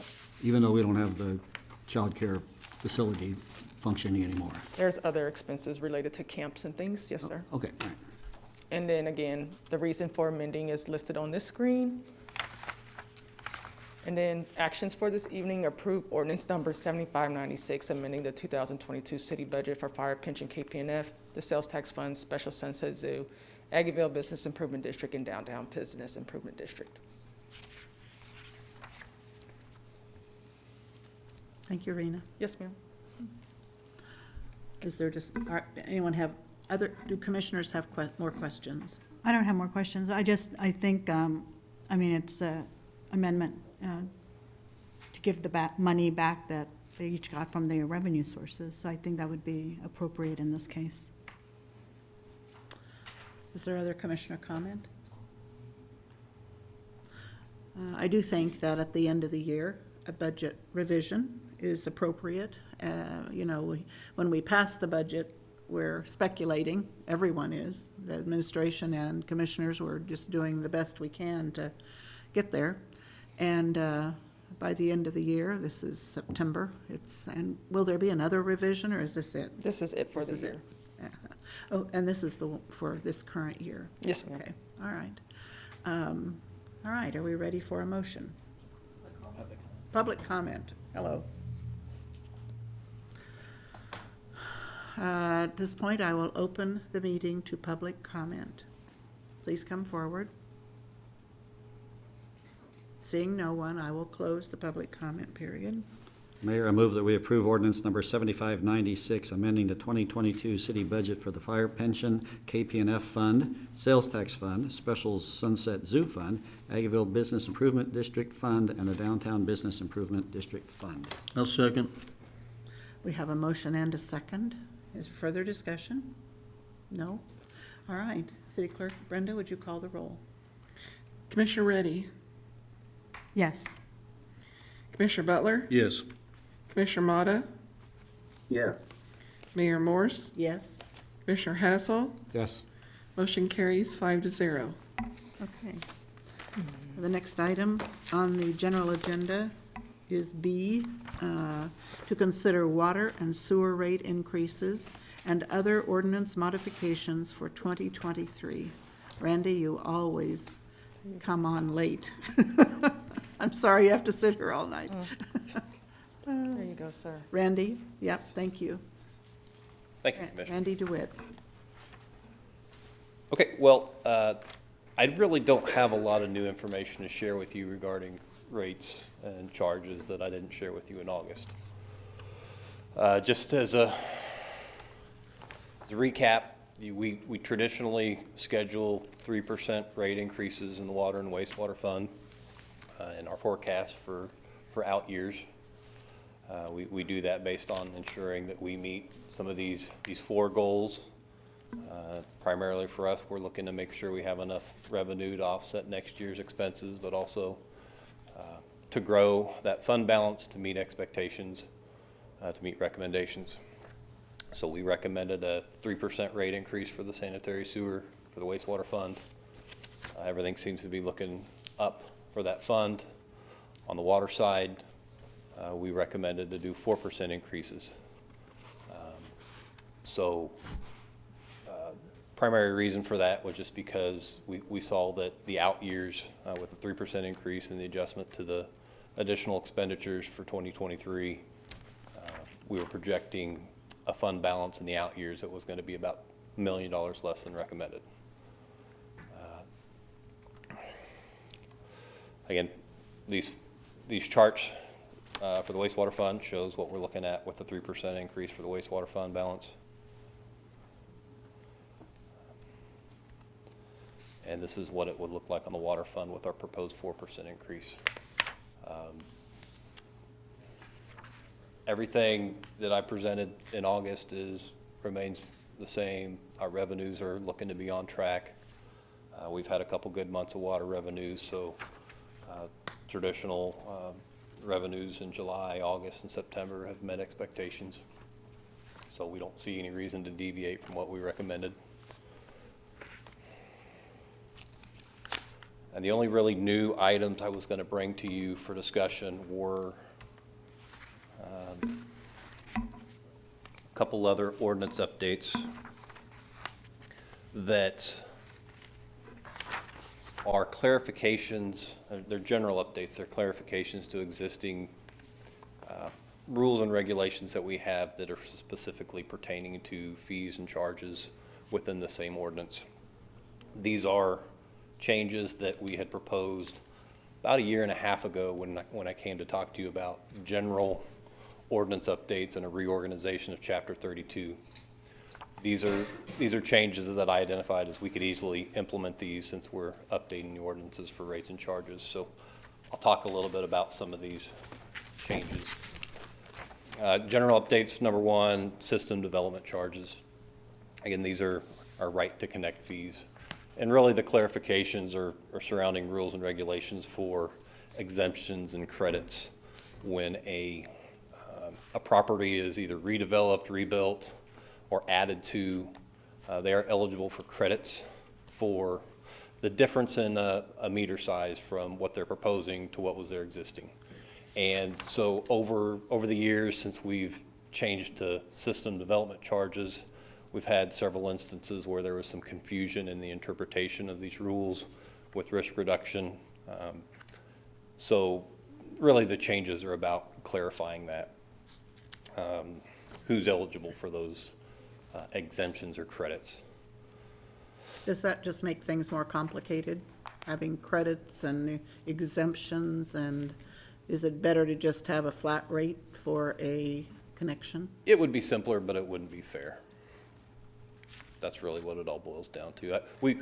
Our rate structure and our philosophy in the cost to serve basis, the reasons for assessing those system development charges, they're impact fees.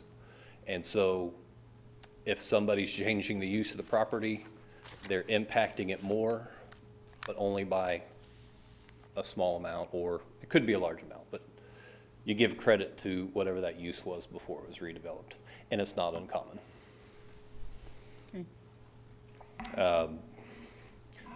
The other change as far as system development charges is surrounding fire sprinkler systems, and this is really only for connections that are outside the city limits. We do not want to discourage any customer that needs a fire sprinkler system to install one, so that's why we don't charge connection fees for sprinkler systems inside the city. We do have one outside the city fire sprinkler connection that I'm aware of. There has been discussion that maybe it's not fair to provide that same credit to somebody that's outside the city, so we propose to add that system development charge for fire sprinkler systems only if you're outside the city. And since those connections are generally larger, I've set that fee at 50% of what it would be for a meter of that. So let's say it's a 6-inch fired line. They would pay a system development charge that's equal to a 3-inch meter. And then those are outside the city, so those traditional fees would be doubled. The last item is along a similar line with system development charges, where just a clarification that they pay fees based on when the permit's issued. We've had several instances where somebody applied for a building permit at the end of the year, and then they came in and they were issued a permit in the spring or summer, and they wanted to pay last year's rates. So we wanted to put it in writing that those permits are paid, or those fees are paid at the time the permit is issued. So that's all on system development charges. Like I said, these are really clarifications, and with, the fire sprinkler systems, really, that's a new regulation. As far as monthly charges, another clarification on how we treat, I guess, inactive services. Traditionally, the way the ordinance reads, if you have an inactive service, whether you have water that goes through a meter or not, if your service is inactive, you haven't paid a monthly minimum charge. And those, remember, those are intended to recoup for fixed charge or fixed expenses. It's not uncommon for a city to assess those minimum charges as long as that connection is still permanently connected to our system, because theoretically we still incur fixed costs to be able to serve that property. And so what this modification is, it's really just changing that definition of what a disconnection would be. So it's basically saying permanently disconnected is completely removing it from the system, removing a meter, but it still allows for somebody to inactivate their service. But unless it's permanently disconnected, you're going to get that minimum charge, or we have the option of assessing that minimum charge because we still incur those fixed costs. Also, it allows us to assess that stormwater fee, which for Brian, which you'll talk about. But as of now, when somebody takes their account out of service, they don't get a bill. They don't get a stormwater bill. And as we know, just because there's not a person living in that building or water being used, stormwater still runs off of that property. So we want to make sure that there is an assessment of a minimum charge regardless of whether there's active use going on in that facility.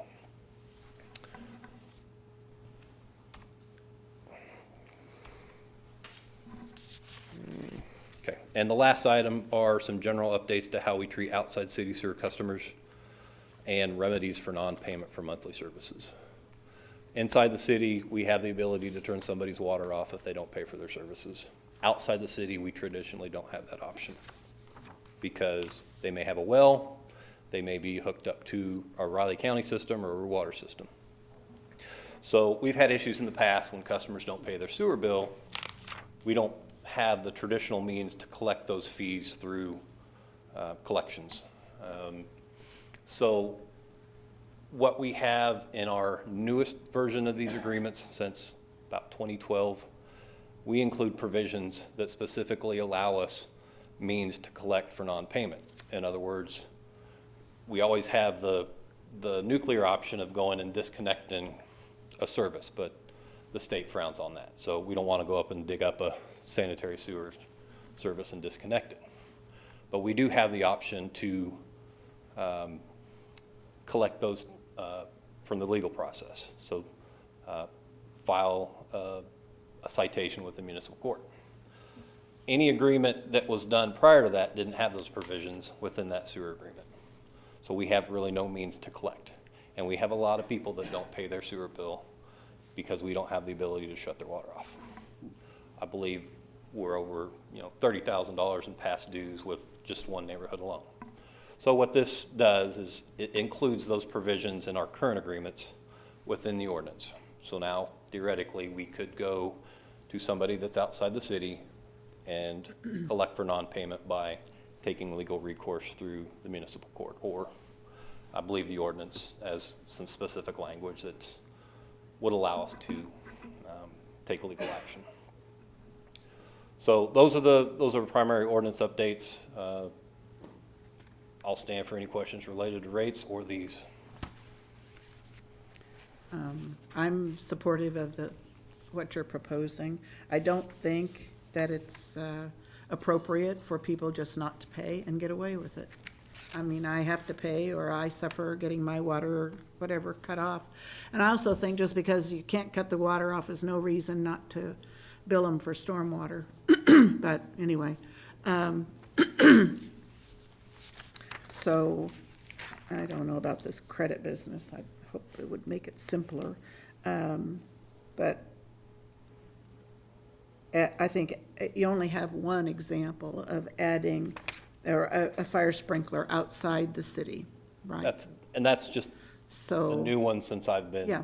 Oh, overseeing it, and that's I in see Blue a new Township, one. You so have some old ones, okay. I'm unaware of any others that are outside the city. Okay. So I think one of the things that's creating this aspect is that we basically have a large area in Blue Township that we are now doing, they adopted our codes, and we are doing the permits for them. So they're not necessarily, they may or may not want to be annexed, but it's a provision that keeps our system and our practices consistent. And I think that's the key. And if there was a flat rate that we could apply, it just really depends on, it's not fair for somebody to put a 6-inch line and a neighbor put a 2-inch line and pay the same fee, because the cost of that equipment is much greater. When someone comes to sign up for sewer or water, do you have them, does the city require them to sign something saying that they,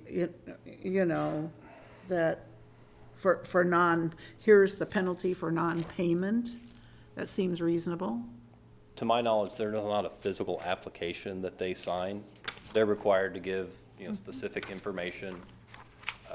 If it's a rental, we traditionally try to get a revert to owner form. So if a tenant is signing up for service, when they leave, it automatically goes back to the owner. But the assumption has always been, by accepting service from us, the ordinance states that you're agreeing to abide by our rules and regulations. So you could have them sign something that simple. I mean, there has to be some way to communicate to them that they're incurring an obligation to the city, as far as I'm concerned. I It's mean, fair to do that. To me, that's with accepting any service. Okay, agree. But with the outside city customers, I mean, there are means and methods for us. We use the state set-off program, but traditionally, we haven't been able to send those to the state until, let's say, one of those customers moves, and so they take the service out of their name. And 3 years later. that's when we send it to the set-off program, and then it can be assessed towards their income taxes. Go ahead. Do you have a question? Mark? I'm curious how the outside fire thing works. Because they're never going to use any water unless hope not. Yeah, unless the thing goes off. Yeah. So I'm just curious as to how we charge for something like that. But that's micromanagement. I'll just stay curious unless you can answer it. I got it. 15 It's a seconds. pretty easy answer. I mean, the system development charge is, like I said, it's an impact fee. It's a right to connect. And it's kind of like a capacity charge, to where you're paying for the fact that we have provided a system that is capable of meeting your demands. Yeah, we hope you never have to use it. But because it's there, because that connection exists, we have to be able to provide that demand when you want it and when you need it. So do most of those places use water, other water, or is the water only for the fire suppression? Typically, yes, it's only for the waters. If for that sprinkler system, it's a dedicated connection. They're not traditionally running it through their domestic meter.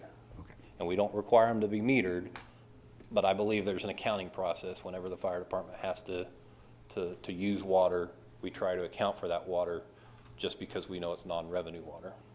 But we don't charge for that per se. I just don't think there's any excuse for a homeowners association to not pay $30,000 to the city that they owe. I mean, whatever that excuse is, and I don't want to know the details, but we need to be able to enforce our own requirements and collect, is what I think. Non-payment of sewer, same thing. I don't want any more Ron Wells situations. And then we can always annex them and then hang 50 mills on them as punishment. That'll do it. Okay. Other rules. Are we, Can we, sorry, can we split the motion?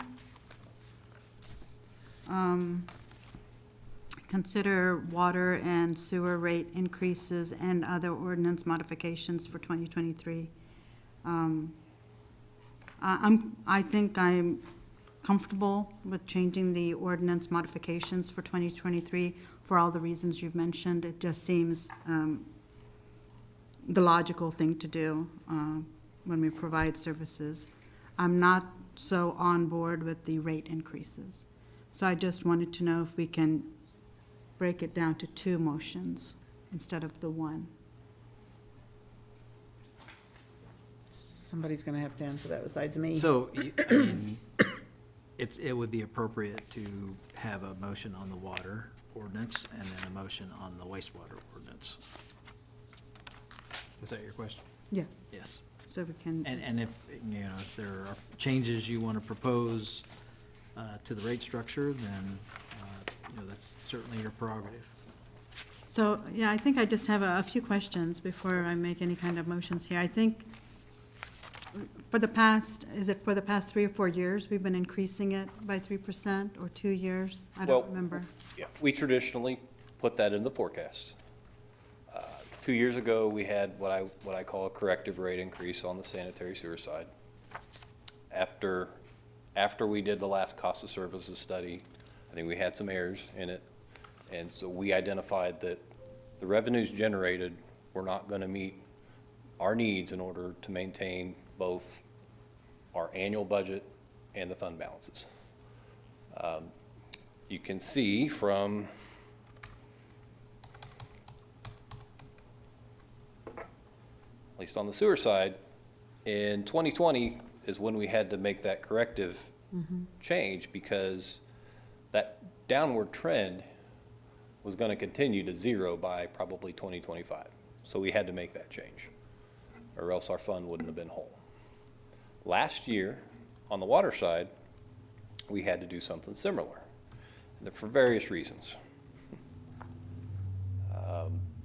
So that same thing, that little downward trend, it was substantially different than what we're showing here. I mean, that projected fund balance was going down in a very quick manner. So we stepped in, we made that corrective rate increase to generate an additional $1.5 million in revenue a year. The goal is not to have to do that. We have a history of not adjusting rates and then making large increases. And since I've been here, when I first got here, we were in the middle of a rebalancing of the rates in order to keep residential customers from subsidizing the higher users. And so after that, when we did a cost of services study, we made a change in our rate structure, and we set it to where our goal is to do small nominal increases on an annual basis and then make an adjustment from year to year as we see fit to meet our goals. So with the 4% rate increase this year for the water, for example, it's really not about next year's budget for me. It's the impact of not doing that extra 1% and the impact it has on making sure that fund balance meets what we want it to be 5 or 6 years from now.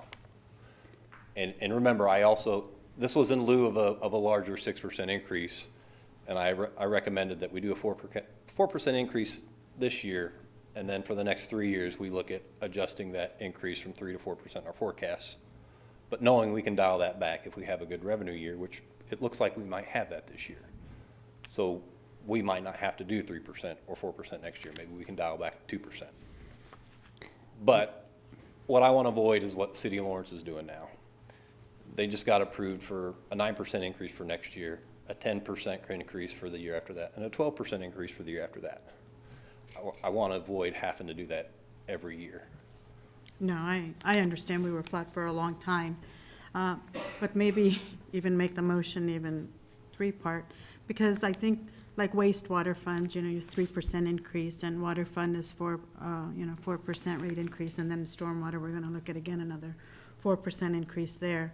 Can we alternate years for some of these increases, or does it all have to be in a chunk for all three of them at the same time every year? I mean, there's nothing prohibiting us from doing something mid-year. I don't know the last time we've done something like that, but We've varied. I mean, we try to do it at budget time. It's been a little bit better since the state gave us an extra month. But those revenue streams can change a little bit before the end of the year. We have a pretty good idea where our projections are, but we've done it at the end of the year too. So it's just one of those things. You give folks more of the sooner you do it, the more notice you give folks, as opposed to if you do it in December and then you're gonna start right away in January with the new fees. So those are the trade-offs of doing it later in the year, which you may decide, maybe things go like you expected, maybe they get worse, and you may have a higher percentage. Maybe we go back to something if we didn't get the revenue. So those are kind of the trade-offs. Keep in mind, this is the first reading of the ordinance tonight, so we could make some modification for second reading too, if that's something that you all want us to look at. The discussion point that we brought up earlier tonight were our rating agencies. The general fund cash balance, the bond and interest cash balance, and this cash balance are what they want to know about. They want to know where it's at compared to where the recommended balance is. The other question they ask us, is there a commitment from your governing body to raise rates when they need to? Because they don't look favorably on declining cash balances and the inability or the unwillingness to raise rates. They recognize what Randy's been describing. It has to be sustained.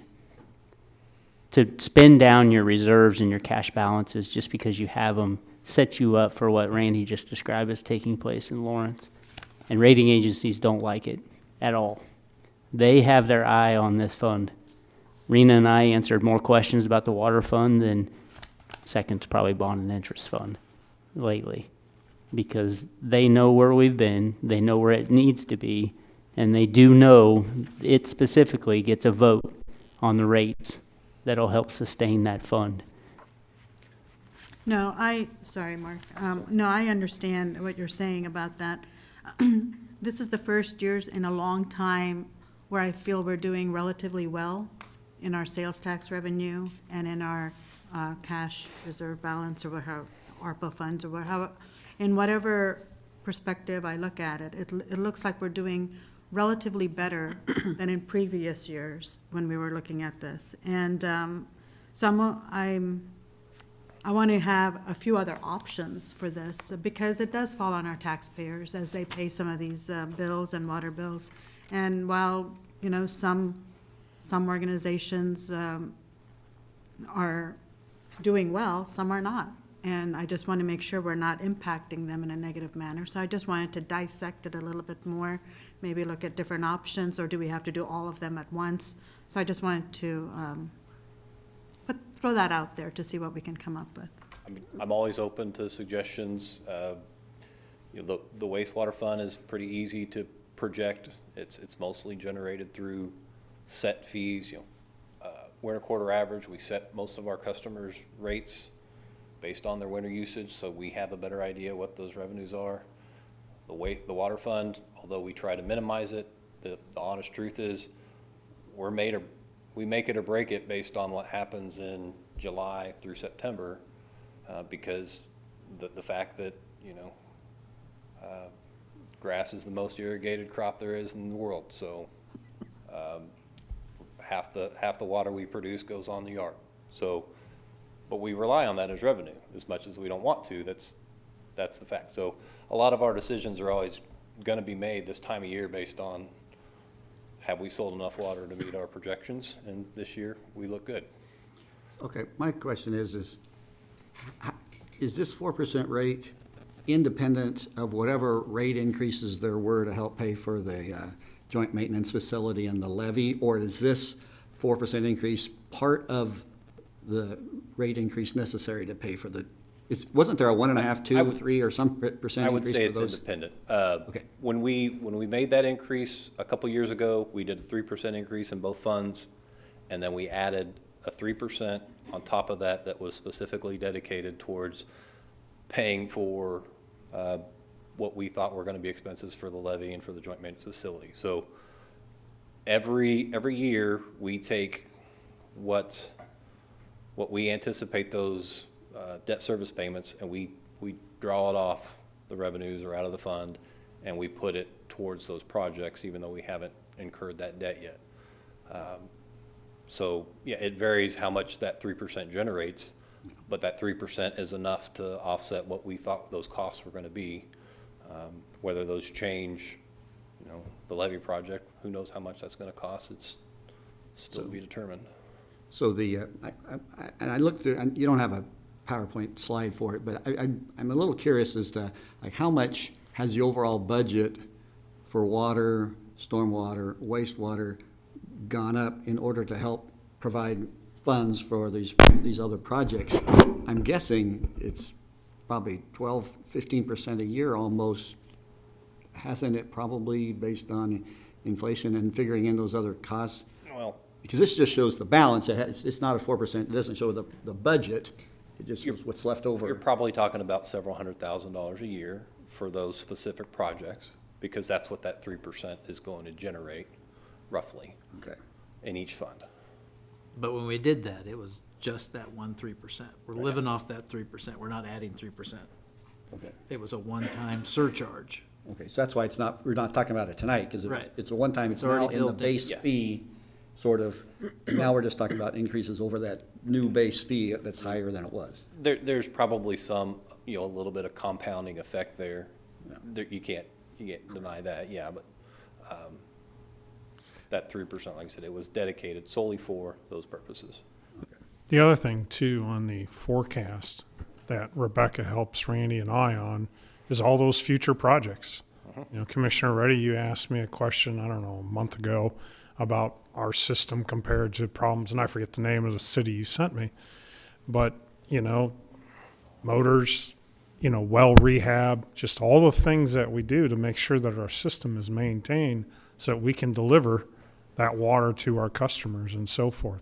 So, I don't know, Commissioner Hasselhoff, this gets exactly to your question, but we try and forecast those projects, those debt service payments, and so on and so forth in the out years as almost like a future mortgage for those large projects. Some are cash, some are 4-year temp note, and some of them are 10-year.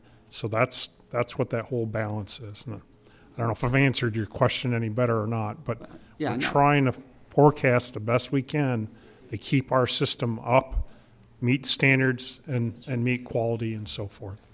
So a 3% increase would still be better, but it's not going to keep the rating agencies as happy as the 4% that keeps us really close. That's a Jason question, I suppose, but yeah. Well, and Rena may be able to answer this. The rating agencies, I don't know. Jason said they focus a lot on the water side, but, I don't know how that impacts our rating, but I know that, when we go to apply for a KDHE loan, they're going to scrutinize our cash reserves, our rate structures, and for not only now, but for 20 years, based on the fact that those loans are getting paid off over a 20-year period at a minimum. So they're going to want to know that we have adequate adjustments to our rate structures planned to make sure we can pay off that debt. And we have roughly, I think, of all of our expenses and revenues right now, I think generally around a third of that is debt. I think we have done a good job of raising rates just to meet, like you're doing this time, making the adjustment in order to cover the costs. We have, I don't think they would be hypercritical of us for, we're raising rates. So and Pretty it goes to show steadily. we're relatively what I would call affordable when it Yeah. comes to our average typical customer. Yusha, are you gonna make the motion on water?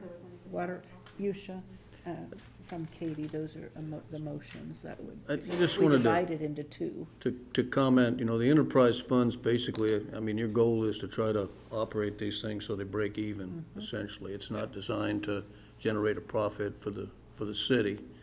And, with the inflation rate, 8%, that four is, pretty reasonable, especially with, the cost of chemicals and all the various things involved there. I think we've done a good job over the years flattening the rates. As you said, that's been a 5-year project, and, we changed the stormwater calculations and everything, so the residential customers are no longer subsidizing, heavy users or commercial property. So I think that's pretty good. The only fault I can see, and the way we do it, is not the water department's fault, but the commission for siphoning money out of there for other things. And that's happened in the past, and I've pointed that out where we funded stuff where it wasn't clear. If you're doing a well rehab, that makes sense. If you're using it to pay for, the thing we just voted on, which is dues to various organizations, I'm not sure I like that, with the water bill part. But that's not really a management problem, that's a commission problem. Or when we waive hookup fees for organizations and say, okay, you can build your project, but you don't have to pay for the water hookup and all that. And I think we've got to do a better job of not allowing that to happen. Well, we haven't done that for a few years. I think it was one of the school projects was the last time in that. But So- we need to make that, part of our goal. That's part of the idea, of keeping the cost down. Because I don't want to see us increase the rates, but I think it's necessary. And as I've always said, the water in this bottle is not any better than what comes out of the tap. And that's because we do a pretty good job with the water department. I will respond and just let you know that we do have a consultant on board to help us with a cost allocation study. And so that is something we've never done, and Ron and Jason have approved us to do at a relatively minimal cost.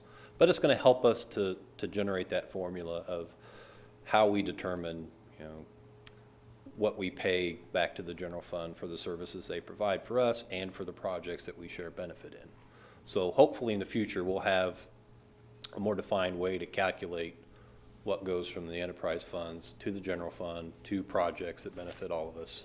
Yeah, I think that's a good move, because my concern on it was it wildly fluctuated. I think one year it was as high as 700,000, and then other years it was 200,000, and so need to figure out what the real value is. And that's one of the reasons I really champion making sure we meet those recommended fund balance. We're trying to, because it gives us a cushion to be able to absorb that when we have to go that route. Okay. Pardon? Did John want to say? John, did you have any comments, questions? No, not really. I mean, I think this was put together well, and it's going to, as everyone's kind of said, it's going to map what we need to keep our fund balances up there. But if Usha has some ideas on some changes to the rates, I say let's hear them and decide. Okay, so the motions here are more for the ordinances as opposed to the fees. So I'll do that The first. fees are in the ordinance. The fees are in the ordinance. Oh, I would offer to open public comments, but there's no one here. So I will close public comments. Is that sufficient? Yes. Okay. You should. so what I hear you saying is this covers the increase of the 3% and the 4%, and it's separated by water and wastewater? So two different motions for water and wastewater?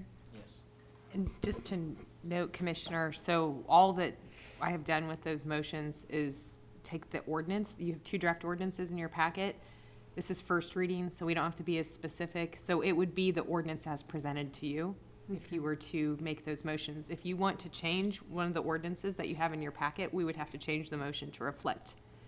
Or the other alternative is prior to second reading to make changes, if a majority of the commission wants those changes. So I can't separate it to just wanting the modifications for all of the other services and fees. It has to go along with the fee modifications and the rate increases. Is there a provision in these ordinances that you're referring to, Commissioner? Because they're in the draft ordinance that you have, if there's, like, if you look at the water ordinance, if that's the one, you can see that the sections are numbered. Is there a change? I mean, there's fees throughout this, the draft that you've been provided. So if there's some fees that you want to discuss, then it would perhaps be easier to discuss it by the section number. Or is it just, you want to change the 4% in water to 3.5 or 3, or is that? Yeah, so I was just thinking, can we alternate it like every other year, or maybe decrease it just a little bit this year for them, for these increases? Because it's not that, it seems like we're doing about average in collection across the board. And I think we have more, like I said, we're healthier than we have been in the past. But if somebody else, if everybody else is okay with it, I'd rather have them make the motion and me vote on this differently. Because I think we can do better than the rate increases we have right now. Either decrease them or do it an alternate year. Do water and stormwater this year water and wastewater this year and stormwater next year. Yes, stormwater sewer rate next year. I think that's admirable to want to try to do that, but just 20 minutes ago, we were worried about our bond rating to some degree, and if it's going to take a 4% increase to keep our bond rating people happy, and a 3% rate's not going to make them happy, then I don't think we're benefiting the overall health of the city by making it 3%. So that's my concern. No, I understand what you're saying, but that also comes with how many projects we continue to approve, and how fast we're increasing the debt load on that. So those are just a few thoughts. Randy, do you have that impact chart? Have you compared a 4% to a 3% to a typical customer? Yeah, I was gonna try to pull up my presentation from August. And really, it all boils down to what 2030 and those out years look like. Well, he's looking at, what you're doing tonight is just for next year. You're not affecting the forecast, or the ordinance doesn't cover the forecast. It just covers the rate for next year. But the concern is if we do 3% this year instead of 4%, then in 2027, we're going to do 6% instead of 4%, or 8% instead of 3%, because now we're behind the ball because it's 4% now, but in order to catch up, if we start flattening out, it's going to take a higher increase to get us back on track at some point in the future, and so. I think it's fair to assume that our expenses are going to be higher than we've had in the past. I mean, that's been whether it's product of supply. I mean, you just did a $2.2 million award to improve 4 booster stations out of a dozen, right? Yep, Dozen? 2.5 was the bid. So the cost of those pumps and all the parts are just going to continue to go up in the near future. And the labor for that's going to continue. So those expenses are still going to go up. And we may have to adjust our projects because the things are costing more. So as Commissioner Mata said, a 4% increase in an 8% CPI market is not keeping up. So nobody knows how long that's going to last, but those are the challenges we have. And if you go to 3%, do you need to do 5? If we need to do 5% next year, will we do that? I mean, that's the question. Oh, yeah, I that's think what you I have. think. We can lower it to 2. We just may have to go up to, as Ron said, 5 next year. But if we want to roll the dice, we can do that. Yeah, I think you have commissioners that are supportive of this. I don't want it to just fall on my dialogue here, but we have increased it consistently in the past few years, and we didn't for a long time, and we did. So I think we can continue that path. But as our budget increases, and just now even looking at some of the things that weren't funded from some of those other agencies, and then increasing the rates, it just kind of contradicts what we're doing at some level. And I think next year would be okay to, again, go to 3% and 4% like we did here, just every year seems a bit much. I think it's okay to stagnate it every now and then. I'm not thinking we're going to do 5% next year. I'm still proposing 3 and 4% even next year, because our population is still growing. People are still going to be using water. We're having more businesses come in. So that's still going to generate revenue for these projects and for these funds. I'm just taking, can we take alternate it or keep it a year off? But it looks like there's more support than not, so. The only thing I would say, there are cities that set their rates for 3 years in advance or more or less. What we do traditionally is allowed us some flexibility to adjust from year to year. Yeah, I would love to not have to come back and present this every year, but I know things change every year. And we have major projects that are unplanned that we have to adjust for. Or, we have substantial cost increases to our chemicals at the water plant this year, though, that's a driver. Hopefully those costs go back down and we don't have to worry about it for the next couple of years. And To me, this just gives us flexibility to do what we need to do on an annual basis. My hope is that next year we can only do 2%, but if we have a wet summer and water usage goes down 15%, then suddenly it's like, oh boy, now we've got a problem too. yeah, I don't like it, but that's the reality we live in. I just want to be careful with out of the expenditures that are not related to the utilities. So as we go forward, we need to be vigilant. Ron? Yeah, I appreciate your comments and respect them and understand them. I guess, one of the things that we didn't mention it this time around, but one of the reasons those usage are going down is because we have more efficient equipment and products that people are putting in their homes. So, the washing machines are way more efficient. So even though we may have more customers, they're using less water, except if they want their grass to be green. And that's a choice that they make.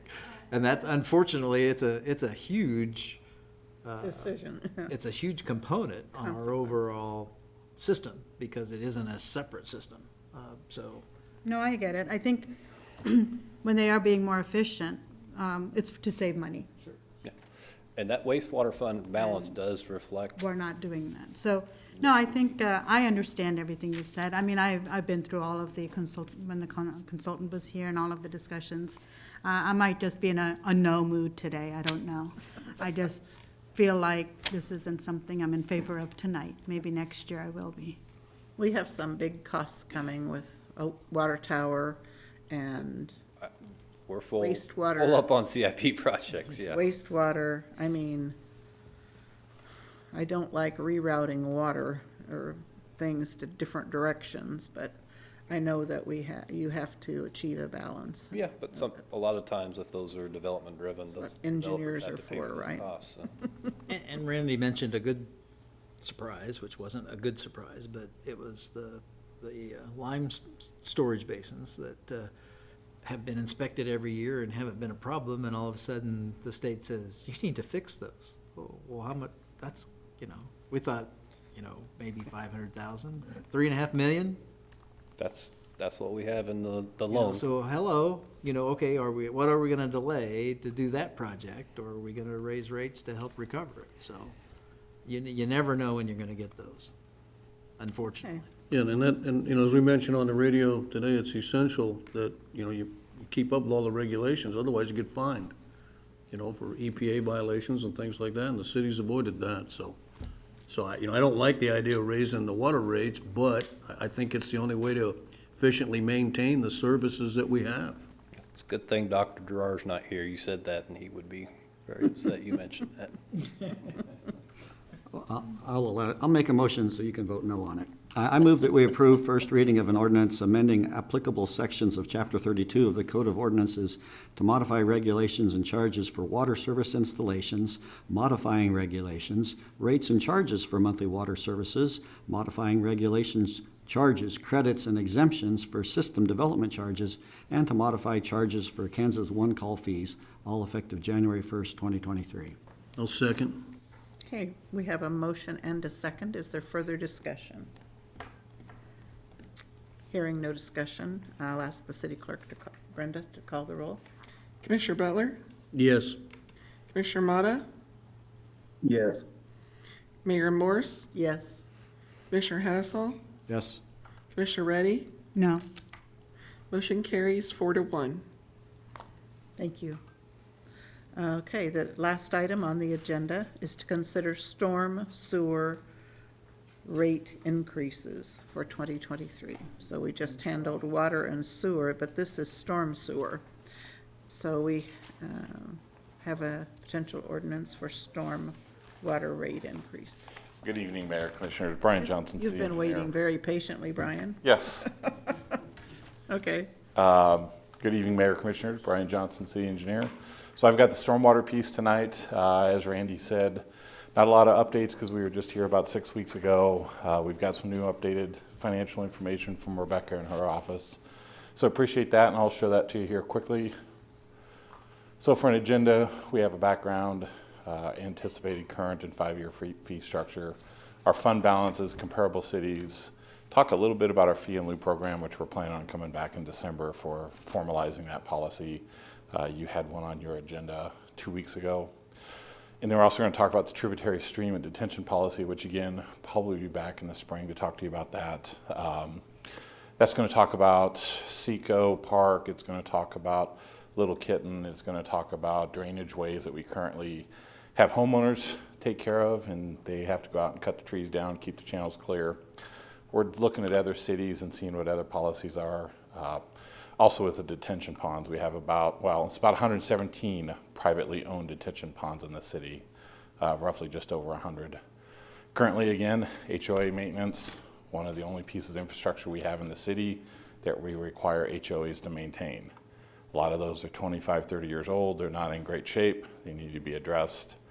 Hopefully this policy gives us some direction on where we want to go with that. Again, a review of the community survey from 2018. The higher up and the farther left in the graph you go, the less satisfaction there is, the more dissatisfaction there is. Stormwater, obviously, one of the large ones. I'm sure you all have heard about that, the satisfaction. Revenues for 2022. So 2022 has been slightly exceeding expectations again, which is great news. Every year for the flattening, we have exceeded expectations. So this is about the 6th year in a row, which obviously we're very happy about. Expenses are actually spot on for this year, so we're pretty happy about that. Expenses have flattened out a little bit, and personnel growth has stabilized at 19 FTEs. This is our anticipated fee structure from now until 2026. Again, you have the $2 levy surcharge, which the commission approved a couple of years ago as part of the funding strategy for the levy. And then right now we're anticipating 2024 to bump to $225, and that's based on our anticipated costs for the levy. We're anticipating some costs yet for Union Pacific Railroad for their crossing. The project itself is right on budget, right on schedule, so we're pretty happy with that. What are you going to do with the railroad? We keep hearing a railroad, reference to railroad, but I can't. Sure. I don't So have a sense. currently the railroad has a gap in the levy, a physical cut in the levy. Okay. Because that gap is getting taller, the levee's getting taller, we can no longer have an earthen cut in the levee. Okay. It's going to be what's called a stopgap structure. So it's concrete walls that you put these steel stopgaps in. We can't go any higher with the levee the way it is with an earthen structure. What we've been debating with the levee or with the railroad about for the last year and a half is they wanted to have more than one gap in the levee in case they wanted to double or triple track in the future. Okay. Union Pacific is throwing around numbers like $10, $11 million. We've got them down to about 2 to 3 is where we think that number is going to be. So we would have to pay that? Nope, that's a 65-35 split, yeah. Okay. So it would be a fraction, it'd be that fraction of that. We have got concurrence in a letter from the Union Pacific Railroad on our design. We're waiting for Union Pacific to give us the okay to go ahead and finish design and go to bid. You might recall when we did the original levy bid, that we left the railroad out because we were so far apart. And so we kind of gave you this warning that that would be a piece we would bring back to supplement the current project. And Correct. so that's what we've been working on. We've made some good progress with the railroad. You know, right now, they have one single lane bridge, you know, Yeah. to be thinking they would put a 3-lane bridge in. I haven't seen one in Kansas. There's not a lot of them out there, yes. So it's not likely. So we were being pretty stubborn in our negotiations, and they finally came around. Yeah, But we aren't projecting to move the track or No, anything like we did with absolutely Fort not. Riley Boulevard. Thank you, okay. Nope, And track's the gonna stay design where it is right now, and I think we finally got to the railroad, so right now we have to sandbag gap, fill that gap. So that takes a lot of effort to do, and if we do Hours that, and hours and hours of effort. if we do that, we're gonna leave that in place till the threat's gone, which means the track may be out of use longer. So with this stopgap provision, you can do it and undo it in a much shorter time frame. And the Corps of Engineers okay with that? Yes, They actually prefer They it. recommended it. Yeah, Nice. they actually prefer it. We played a little poker with Union Pacific, and we told them that if we have to go to something besides a stopgap, if we have to go to an earthen embankment, we're probably going to close the track 2 to 3 times a year. So they didn't call our bluff. So back down to the fund balance then, this is how our fund balance looks. Obviously, 2023 is right here, so we're meeting projections. If you recall, this graph last year actually went negative in 2027. So I appreciate your diligence in keeping to the 5-year flattening to get that graph curved back up. Again, 2 or 3% this year, you know, when you compound that over years, just like your IRA, just like your 401k, if you add 6% instead of 5%, you project that out over 2 decades, it's a big deal. We project out to 2037, which is a little bit longer than most other cities do, but we want to be comprehensive with the amount of work that needs to be done in the stormwater section. But that's a lot of red. It is a lot of red. There's a lot of purple getting closer to that red. Yeah, it's moving up, but Yeah, yeah. in the out years, we're talking 2037. 2030s. So this that you're seeing in here is where that levy piece kicks in. Okay, And so if you want to adjust this curve, the easiest way to do it is instead of adding 25 cents to the surcharge, add 35 cents. I'm recommending 25 now because we think that the levy is going to come in at a dollar amount that we've projected. okay. If Union Pacific comes back and it's 7 million instead of 3, we're going to have different conversations about curving this graph. I'm happy with the lesser rate and. We all are, yes. And with your expectations Yeah. that things will improve. Okay. We should know more within the next year on the railroad and on the levy. Okay. We're making pretty good progress, so Very good. we hope to know more within the next year. We also hope to bid that project while we have a levy contractor in the city so that they don't have to remobilize. Yep. That's the other piece that we're working on is let's get this thing out to bid while we got somebody there working. Okay. So we're pushing Union Pacific about as hard as we can push them. When your company charter is signed by Abraham Lincoln, you only have to be so responsive. So they don't answer the phone every time we call, but we are having better conversations than we used to. Okay, thank you. Fee table. So this is this year's rates, the 955. You can see how we line up with our peer cities. I always have on the bottom of this graph about Wichita and Overland Park, how they dedicate 2 mills. I took it off this graph because it was getting hard to see.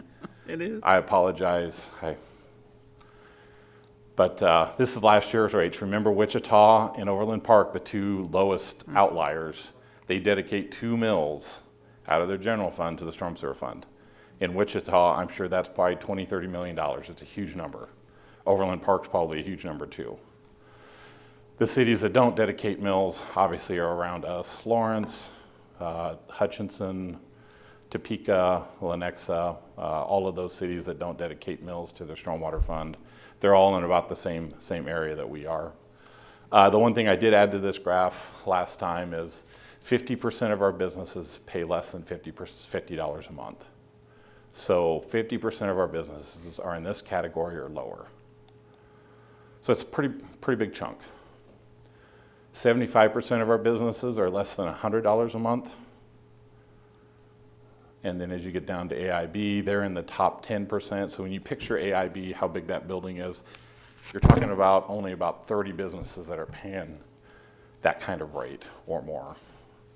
Then you get to the top 2%, you're talking 5 or 10 businesses are paying more than $1,000 a month. And then, of course, the top 1% are more than 15. Top 1% is about 4. So it's a combination of rooftop runoff and parking lot runoff? Anything that's impervious, sidewalks, driveways, rooftops, gravel parking lots are impervious, asphalt, anything that's impervious. And we actually have new aerials coming in from 2022, and part of those aerial flights are heat signature. So we can pick off that aerial what's dispersing heat and what isn't. So the only subtraction off of like a Walmart is if there's a grassy area? If they take part of their parking lot out, correct. Yep. Yeah, they could remove parking stalls and lower their bill. Again, levy surcharge, we're at $2 now. It's generating about $750,000. We're going to take those dollars and we're going to buy down that debt, just like a down payment on your house. We're anticipating a 15 to 20 year loan, so obviously that's a huge interest number. So the more money we can put down, especially with rates going up, the more money you put down, the more money you save. So we're peeling off about $750,000 a year, and we're going to plunk that down in 2024 to buy down that debt. No, this isn't another $2. No, Okay, same $2. That's Okay, correct. Thank you. Right now, again, if you look back at this chart, we're anticipating a $2.25 surcharge in 2024, right here, or I'm sorry, a 25-cent surcharge to go from 2 to 2.25. Right. Again, this 25 cents will really be dependent upon where we end up with that stopgap. So these are really hard to see, but they're future CIP items. Have the typical that have been on the list for a while. We've got TCB North Ditch, and we have South Manhattan. Now, as I've talked to the commission over the last 6 or 7 years, the thing that we've repeated over and over is we're trying to get water off the pretty ditch. These first 2 projects, what do? They take water off the pretty ditch. We get more water down to South Manhattan, and we get more water out to the Blue River. We know that the pretty ditch is undersized. It's only good for about a 2-year storm event, and we know that our pumping station can't pump the volume of water that comes into it.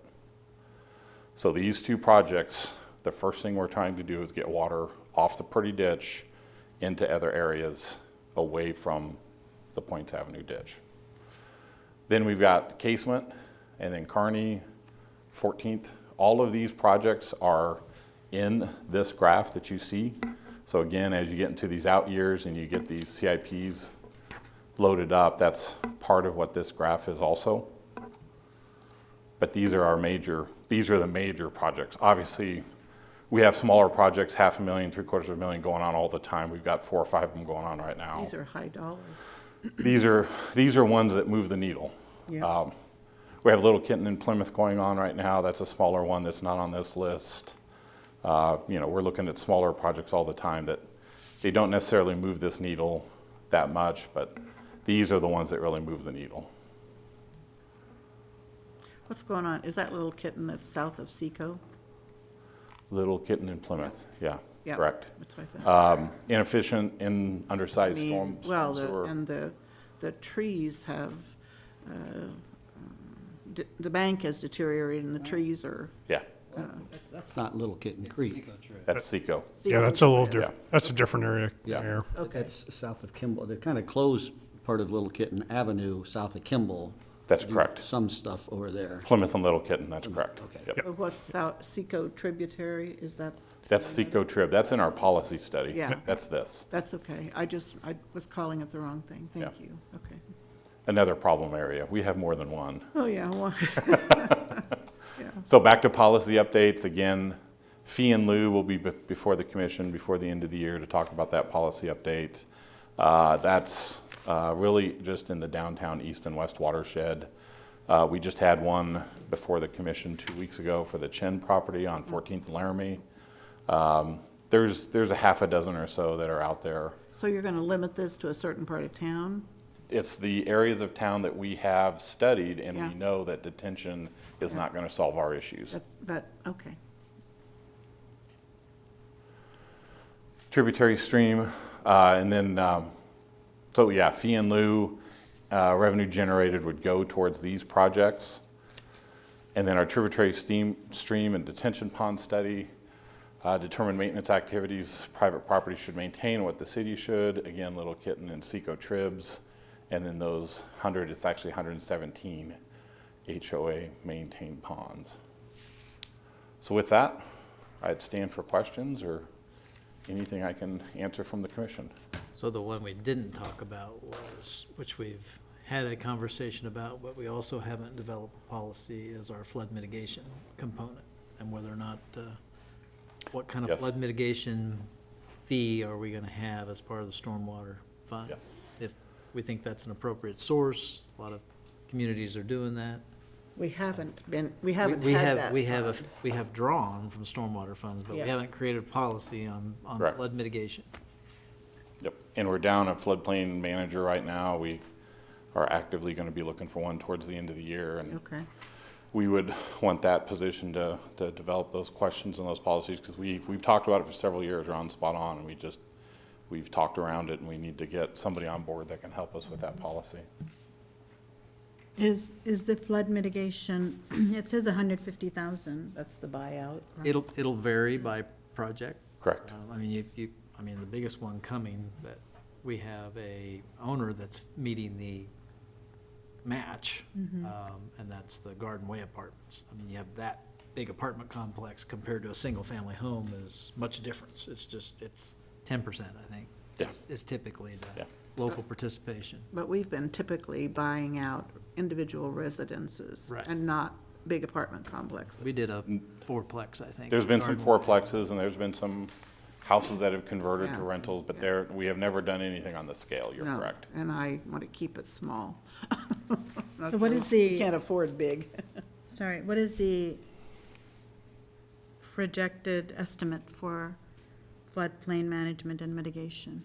Was that in our packets? No, it wasn't. we don't have No, we don't have. You that. don't have it?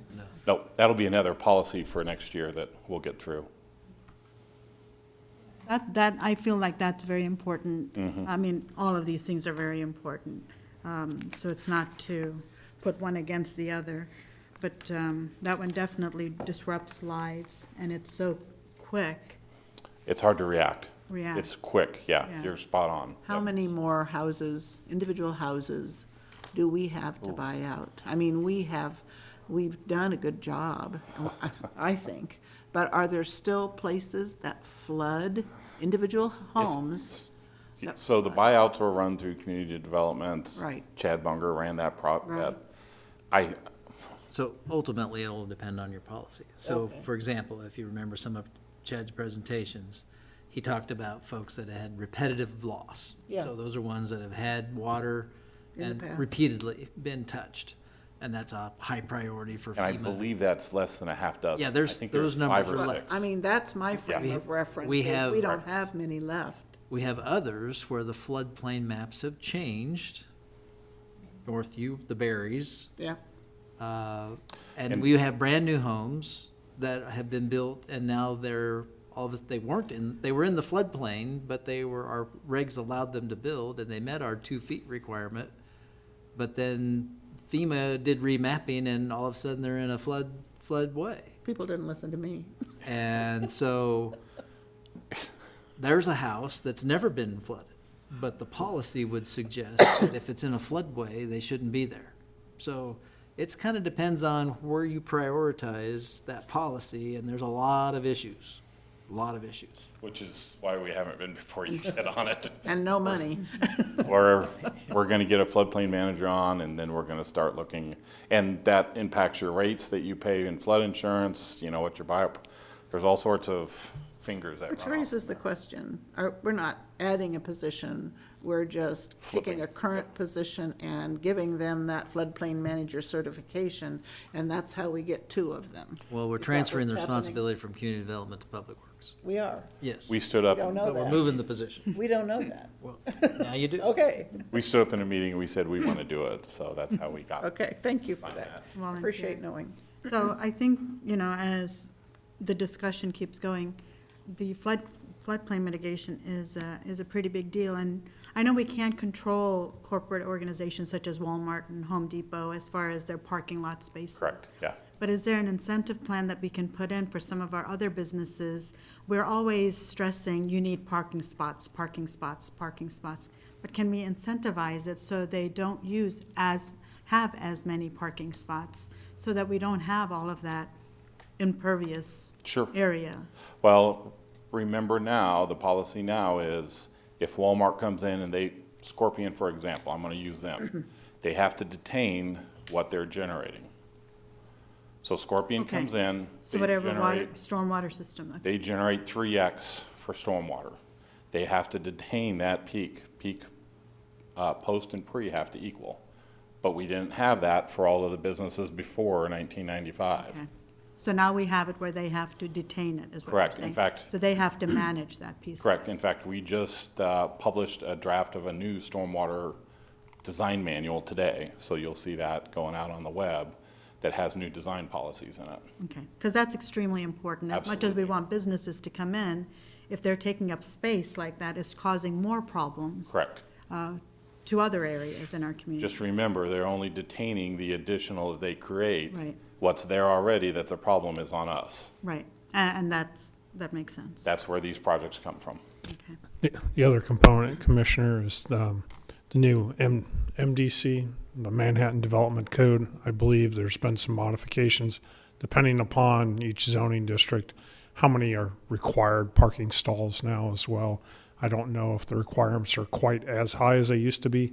I know Stephanie's left for the night, but again, I know there's been some adjustments, again, trying to incentivize more Green area. cross parking, multi-tenants and all those sorts of things as well. But doesn't the ERU system provide an incentive?